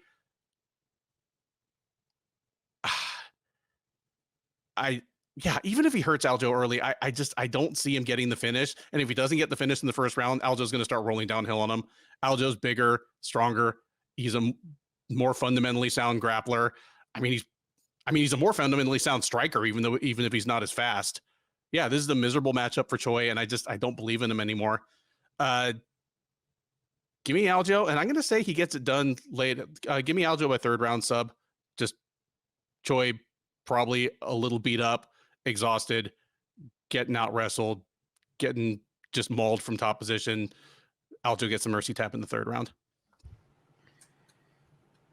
Yeah, I mean, it's kind of a shame that what happened to Choi between, the military service and just being inactive. I mean, you mentioned it. It's really hard to have confidence in a guy that hasn't won a fight in freaking 8 years. I mean, that's 2 Olympic runs. I think Jens Pulver was the champion when he last won a fight. I mean, on the feet. I mean, you always go back to that Cub Swanson fight. Obviously, he's. I've never counted the guys who like a fight gets in the Hall of Fame as you're in the Hall of Fame. I'm like Doo Ho Choi doesn't deserve to be in the Hall of Fame because he had this epic fight. But, what was he on that fight? He's a boxer. He likes to fight in the pocket. He's got quick hands. I mean, we even saw that recently in his last fight. Nice snap on his shots. He attacks with straight punches down the pipe. He likes to get inside and he throws some tight uppercuts. Attacks with combinations. He has good power. I mean, he's got 11 TKOs in his career, and he's at the point in his career at 33 that he's, these are his power, like the end. Let's just say the end of his prime years. Yeah, but he's a little flat-footed though. He's a stationary target. He lacks head movement. Not much of a kicking game. He will toss out some spinning attacks though. He's been hurt in a lot of fights. I mean, obviously the Cub Swanson. The one thing to his credit, because he hasn't fought, they don't weigh on him as much as if he was, fighting 3-4 times a year. But he doesn't wrestle much at all. He's a weak defensive wrestler. He only has 1 submission win in his career, but he has good cardio though. He's going to go hard. Bill Algeo. His last submission was in his very first professional fight in November of 2009. I think he's due. Oh, yeah, that's true. That's a good point. Algeo, he's a long and lengthy striker. He's a controlled pressure striker, where he's a builder that gets stronger each round, and very Josh fan in that way, where not the way they strike, but I mean like he's pressuring early, but the volume he's pressuring with his legs and backing you up, but it's the volume that increases over time. And by the third round, it's like a full sprint. Nice output. I said before, he fights a little like Stephen Thompson. He keeps his hands low and he counters from weird angles. Throws a lot of looping punches, attacks with combination. He has some pop in his hands. He's adds kicks to his combinations, which I love. He has a really good kicking game. He also loves to close the distance with some flying knees. He has no problem getting his size and using his size. They have strong plum clinch. I am a little concerned with his chin. I mean, he was hurt a lot against Kyle Nelson recently, which is a little concerning. He's got some nice knees inside. He's a better offensive wrestler than he gets credited with. He gets that he used like body locks. He will go for like the head and arm throw, which I hate. He's a weak defensive wrestler, and a lot of that is because instead of sprawling, he'll go for Kimuras and jump keys, guillotines, and stuff like that. So, that's a concern. But he's a BJJ black belt. He attacks subs off his back. I like that he will use openings to scramble to his feet, and he showed really good submission defense against Herbert Burns. We've been going on the big upset pick. I mean, have we both picked a favorite together yet? Nope. Well, no, Durden. We both picked Durden. Oh, we picked Durden, but that's pretty much a pickup. So yeah. So I mean, he is a favorite. This is probably the first one where we're going with a fairly big favorite. To me, this comes out to Algeo's durability. If he has any durability left, he should win this fight. And I think he should win fairly easily. I think he's better everywhere at this point. I think his volume and kicks will be too much for Choi. I mean, I think Algeo smokes him. Choi is really tough. He might make a decision, but I think it's going to be a lopsided decision. Give me Algeo to blow up. The UFC on ESPN 60 main card heads back to the lightweight division for a scrap between Kurt Holobaugh and Kaynan Kruszewski. Holobaugh, the 37-year-old Louisianan, is 20-8 with 1 no contest overall. He is 1-5 since joining the UFC out of the very first season of Dana White's Contender Series. In fact, he closed out the very first episode of Dana White's Contender Series, absolutely splattering Connecticut's own Matt Bessette. That was later overturned when he tested positive for a performance enhancer. He lost the win. He kept the roster spot. But, I mean, basically, this is Holobaugh's third. No, he didn't, though, because he did one on the Ultimate Fighter show. Well, no. I'm sorry. Okay, I'm sorry. He's pulled the Julian Erosa hat trick, where he's joined the UFC through TUF, through Dana White's Contender Series, and as a just kind of late replacement in the post-COVID era. Okay, sorry about that. Dude, he had actually another way, because he first joined the UFC all the way back in 2013 as part of the Strikeforce buyout. He fought Steve Seiler at UFC 159. Nice. The night Chael Sonnen almost became the light heavyweight champ of the world. He lost to Steve Seiler. They gave him his walking papers. He came back through TUF, where again, he knocked out Matt Bessette. Wait. That Chael Sonnen, you said almost won the light heavyweight? Yeah, when Jones lost half of his toe. If he didn't get absolutely demolished, he would have won. Okay. Yeah. Then he knocked out Bessette on the Contender Series. And then, dude, as if to punish Holobaugh for cheating his way into the UFC, they give him Hani Barcelos, Shane Burgos, and Thiago Moises in a row. Ugh. So he's gone. He came back this year through TUF 31.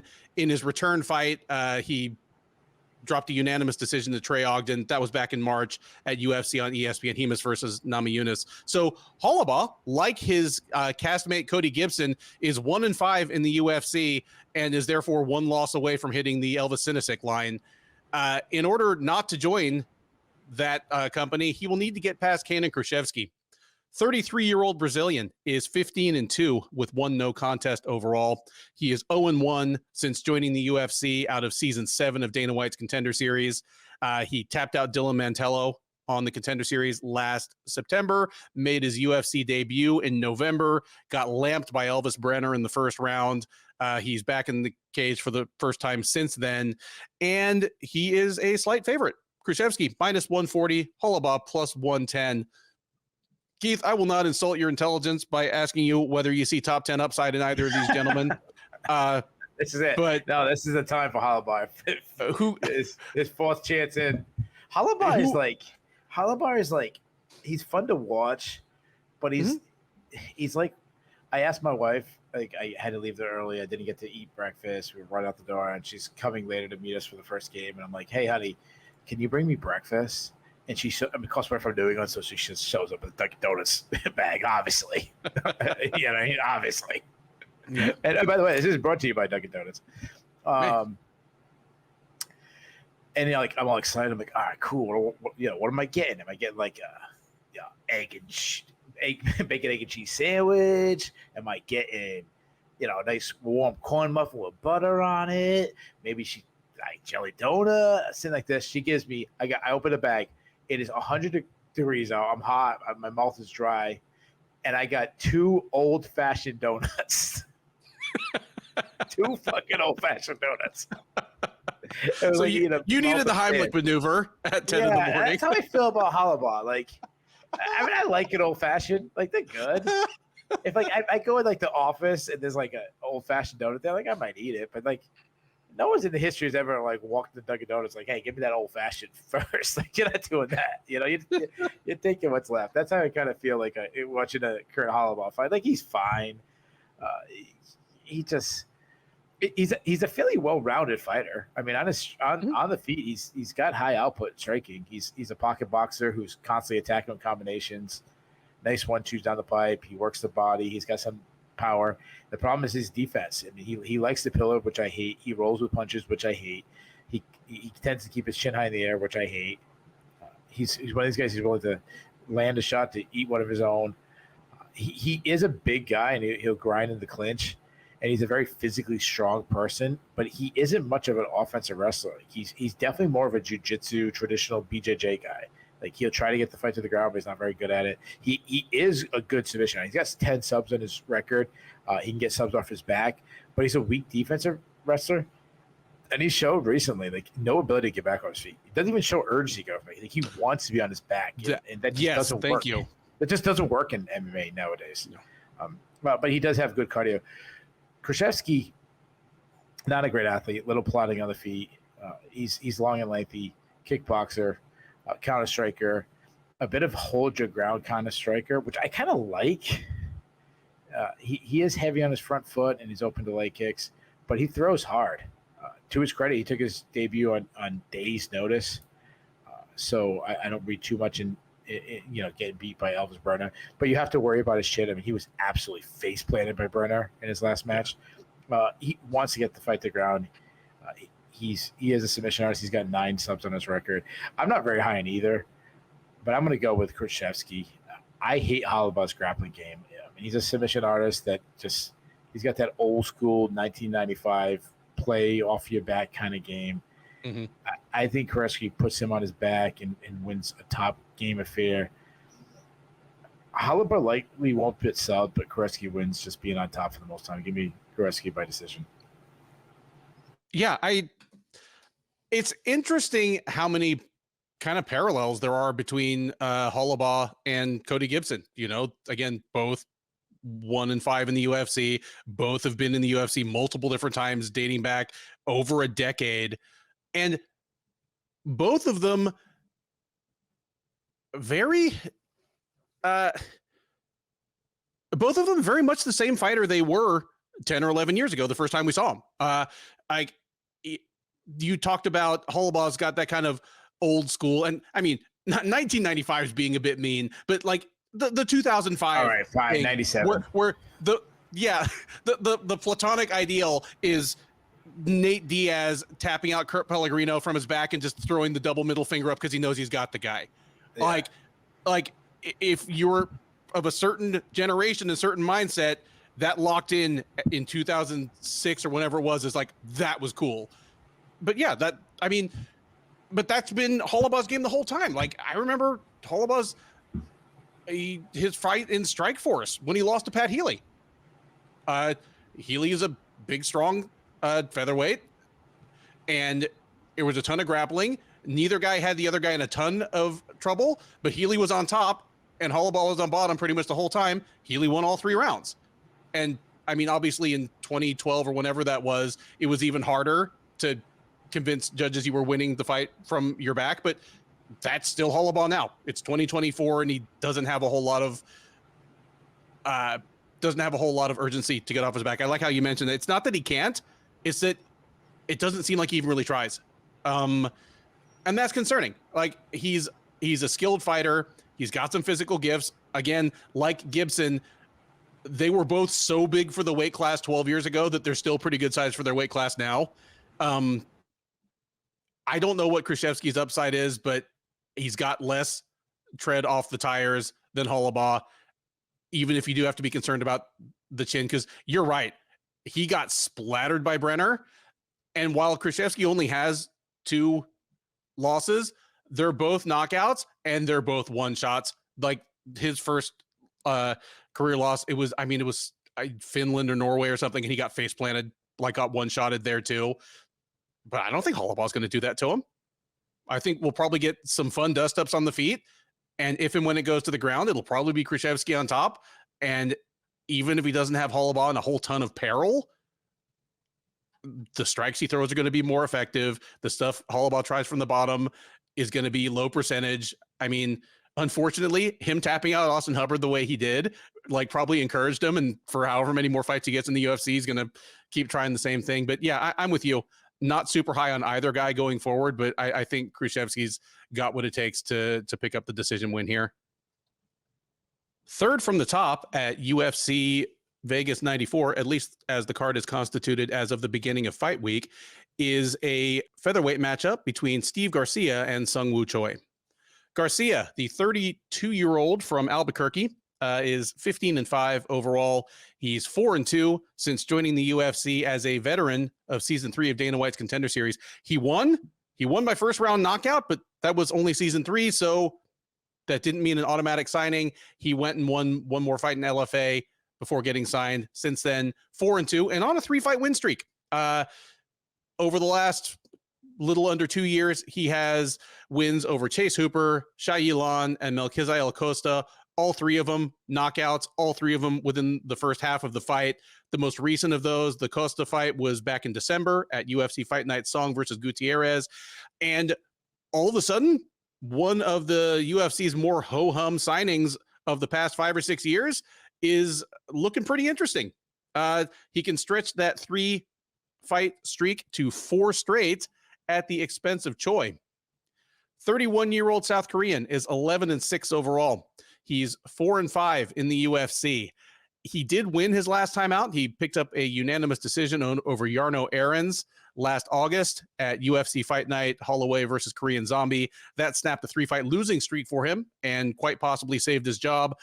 He'll try to keep the good vibes going here against Garcia. He is not favored to do so. Garcia is a slight favorite, -140. Choi +110 coming back. Keith, I spoke out of turn when the UFC signed Steve Garcia. And it wasn't even when they signed him, because we weren't quite doing the show yet in February of 2020. But after he got plunked by Maheshate, I kind of said, all right, I don't understand why the UFC signed this guy at all. He was kind of a middling dude, even at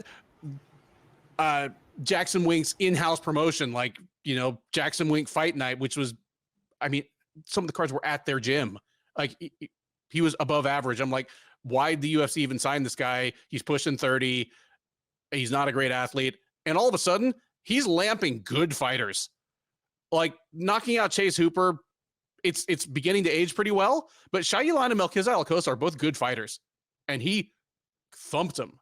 The best comparison I can think of is, well, I would compare him to Julian Erosa, where I didn't see the point in bringing Erosa back for the 3rd time when they did, but all of a sudden he was the same fighter, only different and better. And that's kind of what Garcia has looked like. Like, I don't know if it's just him maturing into his early 30s. I don't know if it's him getting on a new strength and conditioning regimen. I don't know if it's just refinement of technique, but he is showing power that he simply did not have. He had a bunch of knockouts early in his career, but they weren't over the level of people that he's putting out now. And you go back and look at those. He looks so sloppy by comparison. He's such a better fighter. This is not the same guy that was like losing to Ricky Tercios and the ghost of Joe Warren and freaking Alon Cruz in little shows in New Mexico. Like all of a sudden, at 32, it's not quite too late to, make a little bit of a run. And I think he's got the right opponent in front of him here in Choi. I don't understand how Garcia is suddenly getting so good. I don't understand what's happening to Choi. Like 3 or 4 years ago, and then of course he was gone for the compulsory military service for like all of 2020, but he probably wouldn't have fought much that year anyway. Fighters from outside the U.S. were having a tough time getting their fights in the UFC, but he's seemed slower, volume drying up, easier to hurt. Like he crushed Erosa. I mean, at this point, over 3 years ago. But man, I think Erosa would just wipe him out today. Like if not for that win over Jarno Aarons, who probably doesn't belong in the UFC, and the fight was more competitive than it should have been, he'd be on a 4-fight losing streak and probably would have been cut by now. Like Choi has really fallen off, and Garcia is just coming into like apparently his glory years right now. They're meeting with opposite momentum at the perfect time for one guy, wrong time for the other. Because on top of his technique and his physical gifts, Garcia is just fighting with more and more confidence each time out. I don't see any reason to get fancy or daring about this. I think Garcia knocks Choi out, and I think he probably knocks him out within the first 7 minutes of the fight, like he has his last 3 opponents. I'll say this one's done in the first. Give me Garcia by late first round knockout. Yeah, I mean, regardless of how you feel about Steve Garcia and didn't believe in him and now believe in him, I will say this. I mean, like he's on a nice run, and it's really cool for a guy that, at this point of his career. I mean, I think he's on some borrowed time. We this is the peak of him. Mm-hmm. That said, he shouldn't be third from the top on any card. I do like things he does. I mean, Southpaw is a long and lengthy guy. I mean, really good output. I mean, you mentioned Chase Hooper is a win that looks really good. He looked great against that. Nurmagomedov, he looked great against him. He's an accurate striker, very aggressive, works behind a nice jab, nice straight right. I mean, he blasted Nurmagomedov with a crushing body shot. He has this, like, starching power that you mentioned now, really steps into his shots. Now, he can overthrow a little bit, which opens up to counters, and he can be wild. He also ducks a little too much for my liking, where he's going to get hit with an uppercut. He doesn't have much of a kicking game. Actually, he has a decent kicking game. He just doesn't throw it enough, I should say. He can wrestle. You got takedowns against Luis Pena. You got 3 takedowns against Charles Santaveras. If he's on top, he's got some mean ground and pound. He battered Costa with some ground and pound, which I like. Choi, I mean, he's really inconsistent. He looked tremendous in some of his fights, like against Suman Mokhtarian, Yusuf Salal, Julian Erosa. Like, he looked really good, but then he looked terrible against Alex Caceres, against Josh Kuba, against Mike Trizano. So I really don't know how to feel about this guy.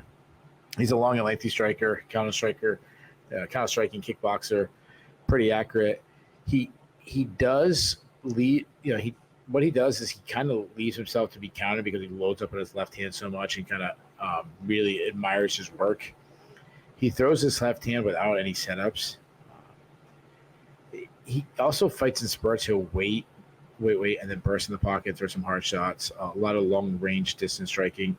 The issue is he takes a lot of damage. I mean, he was starched by Mike Trizano, and Trizano isn't known for his punching power. I mean Trizano's no Mike. He's no Bo Nichols. So he has some good calf kicks. He likes to use his, when he can grind the clinch, he likes to use his sides inside, some solid boxing, land some knees inside. Not a great offensive wrestler, but can sneak in a takedown. He has good takedown defense, but he's hard to hold down. If you get him down, he's hard to hold down. If he ends up on top, I like his ground and pound. I was never high on Garcia, but he continues to look better and better each fight. Like I said, I think he's on borrowed time. I think that bar time's going to extend a little bit longer. I say he keeps the train running. I say he lands some big shots in the feet. I think he gets another knockout. Give me Garcia by second round knockout. Next up at UFC on ESPN 60, and at least as the card is constituted right now, the co-main event is a middleweight matchup between Brad Tavares and Junyoung Park. Tavares, the 36-year-old Hawaiian, longtime representative of Las Vegas, though, in terms of training, is 20-9 overall. He is 15-9 since joining the UFC as a semifinalist of season 11 of The Ultimate Fighter. He joined the UFC just a little over 14 years ago. It was June of 2010. He fought castmate Seth Baczynski at the finale. That's a name we haven't heard in a while. Then in his first real quote-unquote UFC fight, he fought Phil Baroni. Remember that guy? That's how long this dude has been in the UFC. He fought Phil Baroni. I seen Phil Baroni kill a man once. I seen Phil Baroni in attendance kill Dave Monet. Yeah, like there's the first trivia question, the first ever UFC middleweight champion. Nobody can ever take it away from him. Minnesota's own. But yeah, who's the first? Here's a trivia question you get people. The first ever bantamweight UFC champion is Jens Pulver. You are correct, sir. Because they used to call it bantamweight back then, but even though it's modern day lightweight. Anyways, go on. Yes, I'm just saying. Tavares, I mean, we've talked about this. It was almost a running joke, when we started doing these previews and recaps 4 years ago, that the next matchup for any middleweight, win or lose, top 10 or, fresh out of toughest, he should probably fight Brad Tavares. Like, I mean, he was that guy for the longest time.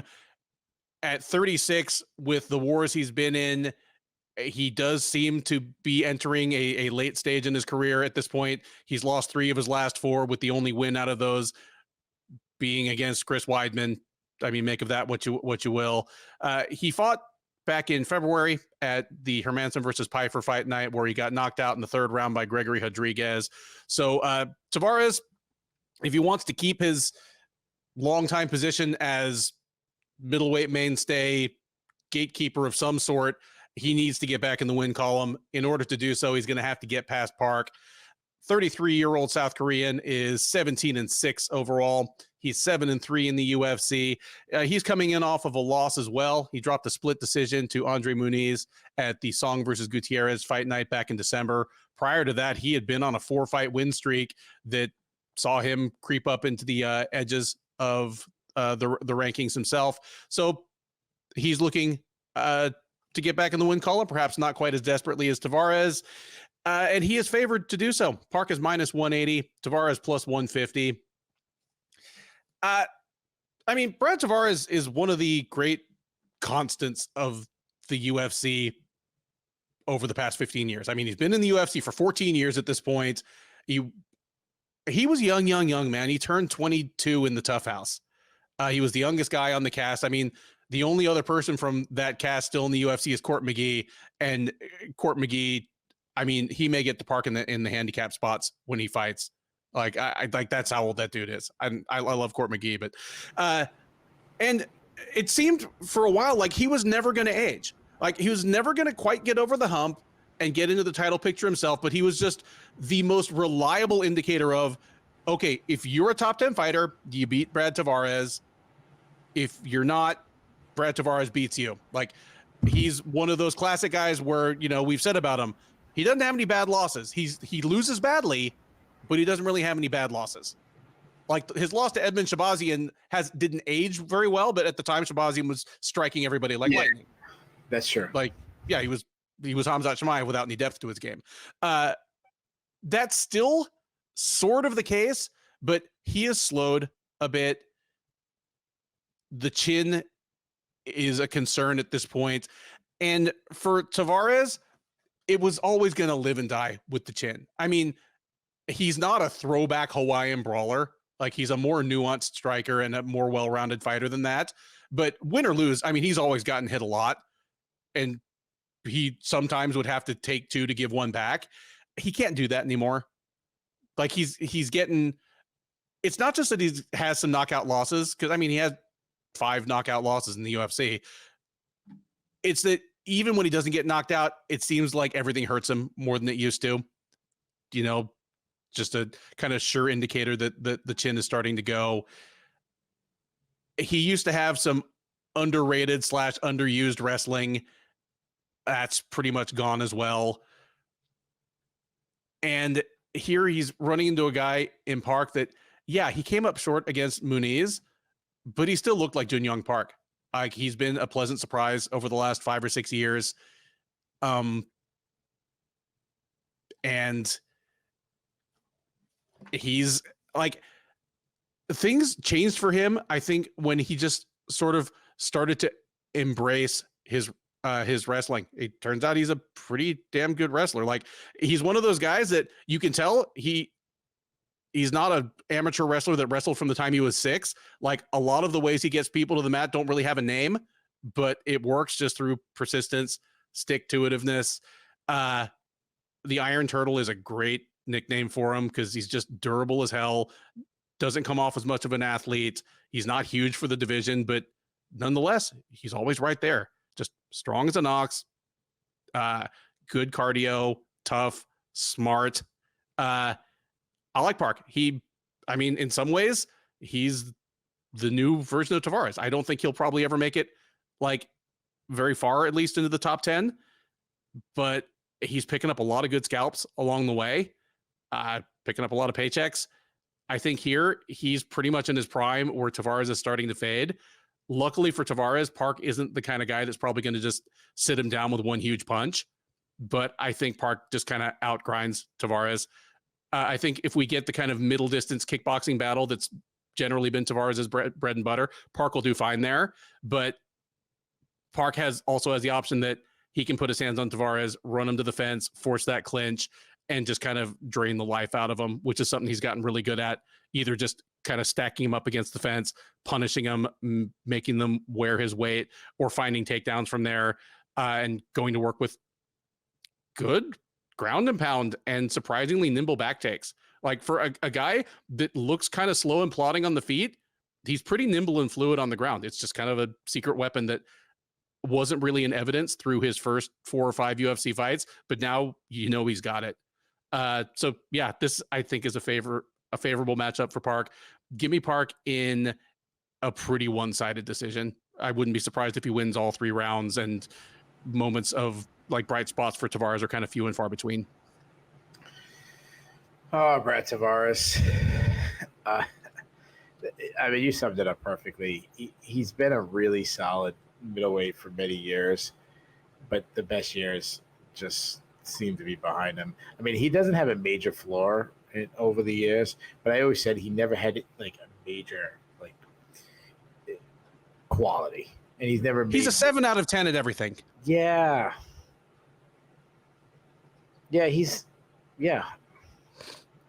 like he's like when you get a tie for Christmas. Like, you're not mad, but you're not excited. You're not excited. Like, you're like, oh, cool. Like, I can use a tie or a new belt. Like, oh, that's nice. Like, but like, your loved one who bought you a new belt is going with strictly with like, yeah, it's functional. But no one's like, oh, but it's no one's favorite. You turn the tie around, the little label in the back says Brad Tavares. Like, he's probably going to need a tie because he's not going to have many fights left in the UFC. He can go work. I can see him working at Harbor Freight. I don't see Brad Tavares as a tie kind of guy, but he's still a pretty technical striker. He's got some solid boxing. He uses feints well to set up his shots. He's always been good at slipping punches and countering. He has some power, but overall he's not this big power puncher. I'd say he's got some okay pop. He does really well at foot positioning, setting up his shots. Good at keeping his base underneath him. Though he is pretty good on the outside, he can also throw it out of the pocket. He makes the mistake though of backing straight up and get stuck against the fence. I mean, instead of circling away like this happened in his fight against Strickers Duplessis. His chin might be gone though. That's the issue. I mean, he's been hurt a lot lately. he throws a lot of kicks. He did it, especially against like Chris Weidman. Kicks were a big part of his game. Body kicks, calf kicks. You mentioned he's always been a solid offensive wrestler, but he doesn't wrestle enough. He's always had good takedown defense, a bit of a sprawl and brawl fighter, and I think he's an underrated overall grappler. I'm just concerned, and you mentioned it. Like, I knew Brett Tavares was in the UFC for a long time, but I don't even remember him fighting Phil fucking Baroni. Like, holy shit. Phil Baroni, Aaron Simpson. I mean, those are two guys that are at least 48 or 50 years old that he has fought in the UFC. Yeah. I mean, the guy's taken so much damage. He's been knocked out a few times lately. I mean, his chin might be completely shot. Now, I'll say this about Jeong Park. I thought he beat Andre Muniz. So I think he should be on a fight winning streak. And if he won that, I mean, we could be possibly looking at a headlining fight night if he won, based on. Yeah, he might be headlining this one. Maybe so. He's a high volume striker, constantly marching down his foe. He beats people with pressure. He wants to be the bull. He doesn't want to be the matador. He wants to keep his opponent straight against the fence. Excuse me, sorry. He fights well in the pocket. He attacks with combos. He just kind of touches, doesn't really waste energy until there's an open, then he unloads some good shots. He's good at picking up his opponent's timing. Much better striker than you think, because he doesn't look like he doesn't look like he's about to sign you out there. He's kind of like mushy and thick, just got a thick kind of guy. I like that he goes down to the body. It's a big part of his game. He's got great calf kicks. He's really durable too. He'll eat a shot and walk through one and land some good power shots. You mentioned his wrestling. He's a good wrestler. He's gotten so many takedowns so far in his UFC career. He's a very good grappler, strong top game. He secures position before looking for punishment. He's got some good ground and pound. He still needs to improve his own takedown defense. He's been taken down before, but he's got really good get up game. He just pops right up. He's a big, strong guy. He has a submission threat. He has 6 subs on his record. He showed really strong takedown, obviously submission defense against Andre Muniz. As far as prediction goes, if Tavares was in his prime, I would pick him. I mean, just those days seem long gone. He's seen better days. I think Park's pressure is going to get to Tavares. I think he add in some hard shots and he's going to land. I think he might hurt Tavares. I think he'll mix in some takedowns of himself. I want to take a stoppage, and if Parks hurts Tavares, knocks him out, then yeah, he's the shot fighter. Not, and I want to be clear, losing to Park does not make you a shot fighter, but that's that way. I don't think that's gonna happen. I think what I'm saying. Like Park's a good fighter, but I think Brett Tavares was never the guy that would get starched by someone like Park. I just think the volume, the takedowns. I think Park wins a fairly easy, lopsided decision. Give me Park by decision. With that, we come to the main event of UFC on ESPN 60, a high-stakes strawweight matchup between Amanda Lemos and Virna Jandiroba. Lemos, the 37-year-old Brazilian, is 14-3-1 overall. She is 8-3 since joining the UFC as the outgoing Jungle Fight bantamweight champ. She fought once in the UFC at bantamweight. It was her debut. She got knocked out by Leslie Smith. She then dropped all the way to strawweight. Since then, 8-2, has come tantalizingly close to the title, but has been turned away by former champs in both cases. Her only losses at strawweight are to Jessica Andrade and Zhang Wei Li. She did win her last time out. She fought in February at UFC 298, where she took a unanimous decision over Mackenzie Dern. She will look to build on that momentum, maybe get herself back into the title picture.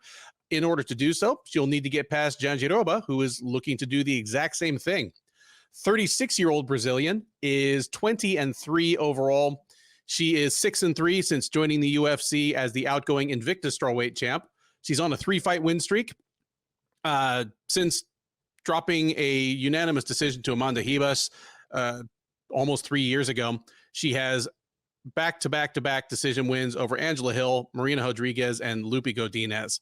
The most recent of those, the Godinez fight, was back in March at UFC on ESPN Blanchfield versus Fior.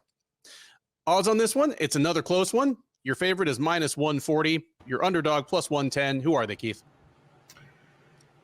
I think I'll say Jandiroba is a favorite. You're correct. Verena Jandiroba, minus 140. Amanda Lemos, plus 110. I've got to say, this isn't, this is not a sexy matchup. And somebody in one of our comment sections over the last month or two took me to task for saying that about this because he thought I was making a comment on one or both fighters' looks. I'm not. Like, I'm happy to comment on what fighters look like, but it takes a backseat to whether they can fight or not. Both these women can fight. It's not a sexy matchup because they're both Brazilian strawweights that don't speak a lick of English and are pushing 40. Like, so while this is absolutely a top 5 matchup, like, it's do or die time even for whoever wins. Like, whoever loses here is probably done as a serious title contender, whereas whoever wins might be next in line for all we know. Amanda, I have my takes on both of these fighters, and they're both pretty lazy takes. I'm feeling lazy when my take is to compare a fighter to another fighter. But, when you've been watching this sport as long as we have, there's nothing truly new under the sun. I've said a few times that Amanda Lemos, it kind of tops out as the poor woman's Jessica Andrade, where she came in to the UFC as a bantamweight and was short, but not underpowered for bantamweight, then somehow dropped to strawweight and kept that power and became, frankly, a bit of a terror. Lemos has not reached, obviously, the same heights that Andrade has. Like, Andrade has top 10 wins in 3 UFC divisions. Not many fighters can say that. Andrade won a title, and we saw what happened when Andrade and Lemos actually fought each other. But the parallels are there. I think Andrade is a better athlete, just has better instincts for fighting. She's a good bit younger. She's just a better fighter. But Lemos, just in terms of being like a physical bull who does well when she's the stronger and more athletic woman in the cage, I think that pretty much holds up. Like, she didn't have much for Zhang Weili. And again, Jessica Andrade, basically squoze her and popped her like a grape, without even taking her down. But aside from that, she's taken all comers and kind of pushed most of them around. Doesn't matter. Marina Rodriguez, long, lanky striking specialist, no problem. Mackenzie Dern, where you would think the floor should be lava, Lemos was perfectly happy to engage with her on the feet or on the canvas. At 37, I do think she's losing a step.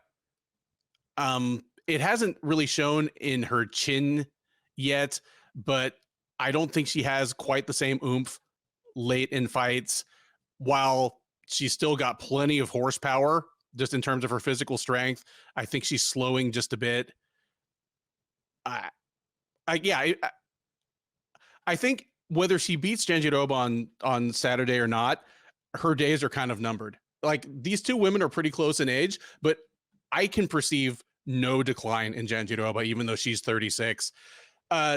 My comparison for Jandiroba that I made a year or two ago, and you seem to agree, is that at least in terms of her ground game, she's like a female Rafael dos Anjos. Obviously she's an outstanding grappler. She's a decorated grappler outside of MMA. She's a crushingly effective grappler in MMA, but it's topside bully stuff for the most part.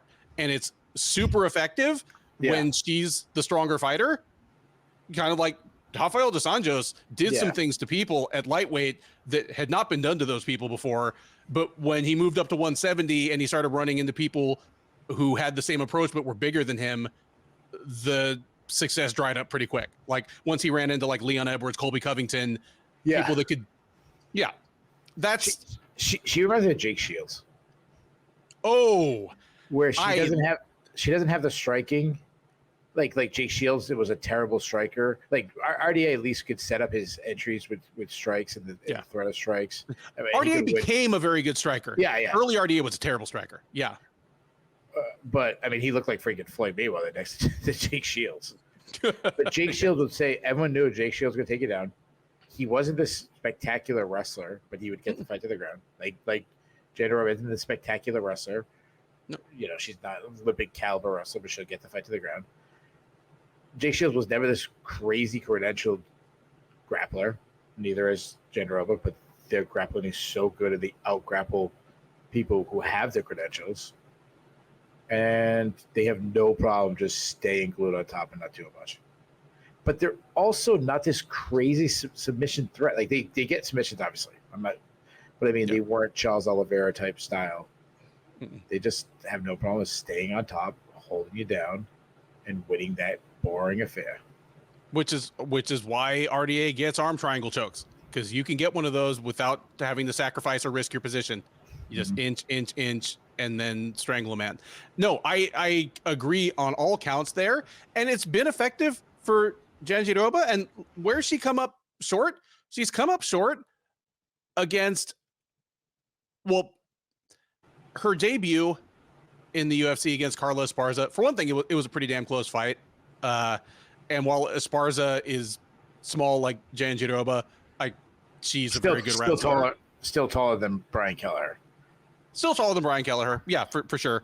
Like, I would say Jandiroba and Esparza both taller than Brian Kelleher, and Portia Baines dunks on all of them.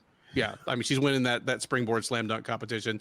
But aside from that, she's come up short against Amanda Hebus and Mackenzie Dern, who are also both very good grapplers and a lot bigger than Jandiroba.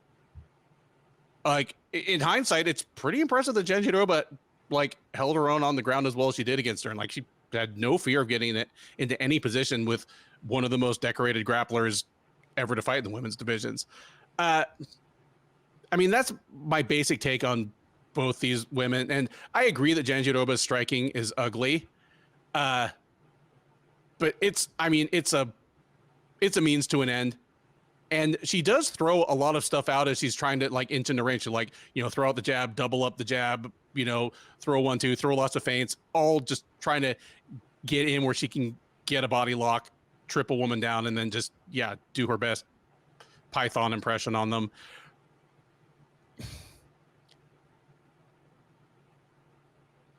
If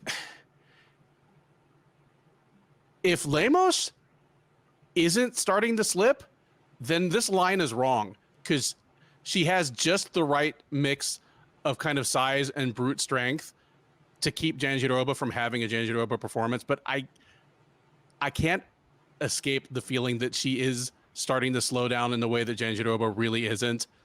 And another similarity with RDA, because Jandiroba's game just requires patience, composure, technique, and brute strength, and doesn't require blistering speed, she's probably going to be able to do this for a couple more years yet, kind of like RDA's had surprising amounts of success even as he's hit 40. I'm going with Jandiroba here. Give me Jandiroba, and if you're a betting person, you might as well take the over, because this one is almost certainly going to go 5 rounds. It won't be pretty. That is not a comment on what they look like. The fight will not be pretty. And I'm leaving some upset value out there if Lemos has more life left to her than I think she does. But give me Jandiroba to just put on a trademark suffocating Verna Jandiroba performance, rack up her 4th straight win, and keep herself right in the extended title picture. Yeah, this is interesting, this fight. It's I think I agree with you that it comes down to where Lemos stands at this point in her career. I mean, I still think she's a very good athlete despite her age. She moves well. We saw that in the last fight. She's got quick hands. She's explosive. She's a solid boxer. Works behind a crisp jab, a bit of an up jab where she throws from her hips. She uses feints well to set up her counters. She likes to get in the pocket, and she shows some really tight, hard hooks. She has power, but I always go back to that Marina Rodriguez fight where she knocked her out. Got some mean kicks, especially the calf kick, something that she might want to try to do against Jandiroba. She likes to work well in the clinch. I mean, I go back to like Levita Souza or something that I was high on back in the day, where she beat her up really well inside the clinch. Landed some nasty elbows. She has that judo background with some nice throws. I mean, she hit Marina Rodriguez with this incredible leg sweep. Not much of like an outside offensive NCAA wrestling style game where she doesn't have many entries. But if she does get to the fight to the ground, she's a good grappler. Nice top game, good ground and pound. She is a weak defensive wrestler, though. Like, I go back to her title shot against Weili Zhang, where Zhang just turned into a takedown dummy, and she couldn't get up. She is a submission threat. I mean, she hit Michelle Waterson with a beautiful guillotine, but she has a fairly questionable fight IQ. I mean, she kept grappling Mackenzie Dern instead of breaking free and throwing shots, which was like Mackenzie Dern's really only chance of winning, and she kept giving her that chance. Though she did show against Dern that she's pretty good submission defense to avoid subs. Jandiroba, I mean, I underrate her so much. She isn't much of a striker, but she finds a way to get it done.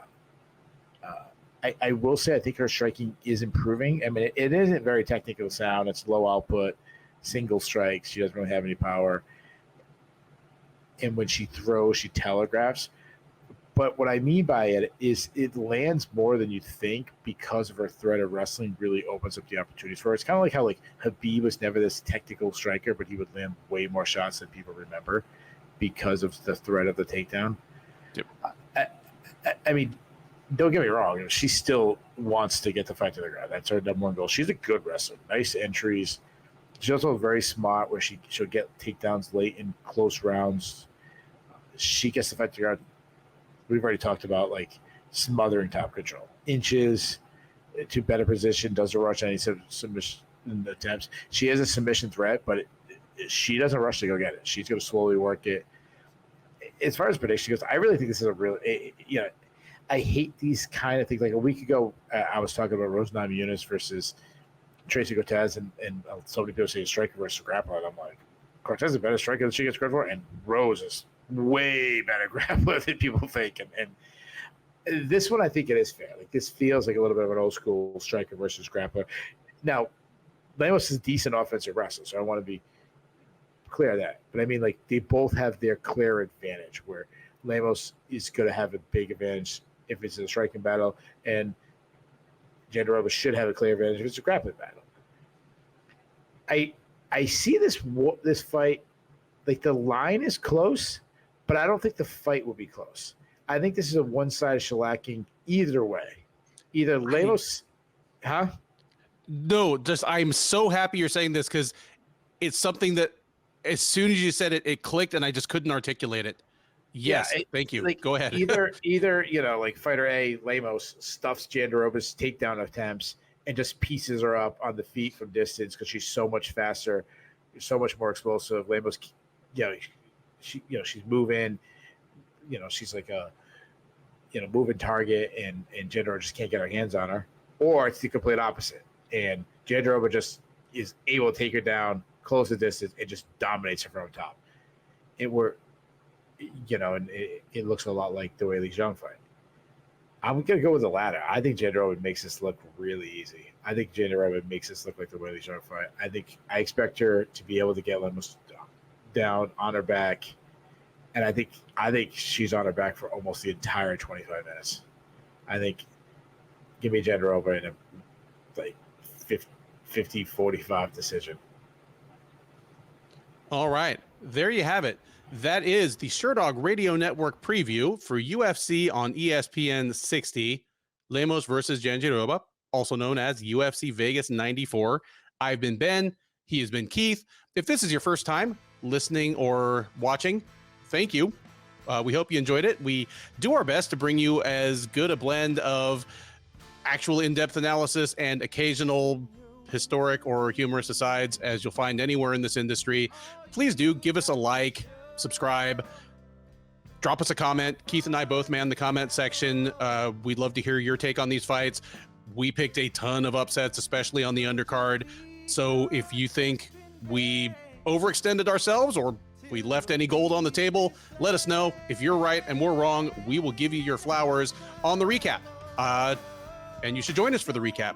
We're live on the Sherdog YouTube page right after the main event, where Keith takes the captain's chair. We'll talk about all 12 of these fights from the top all the way down to the bottom. We will discuss what was good, what was bad, what was surprising, what was controversial. There's always something. We'll talk about what's next for some of the notable winners as well as losers, and we will hopefully talk with you. The live chat is open that whole time, so we are taking your questions, your comments, and your hot takes in real time. We have a growing community of friends that hang out with us after the fights, and we would love for you to be part of it. Until then, thank you once again for listening. Enjoy the rest of your week, and by all means, enjoy these fights. To the sea.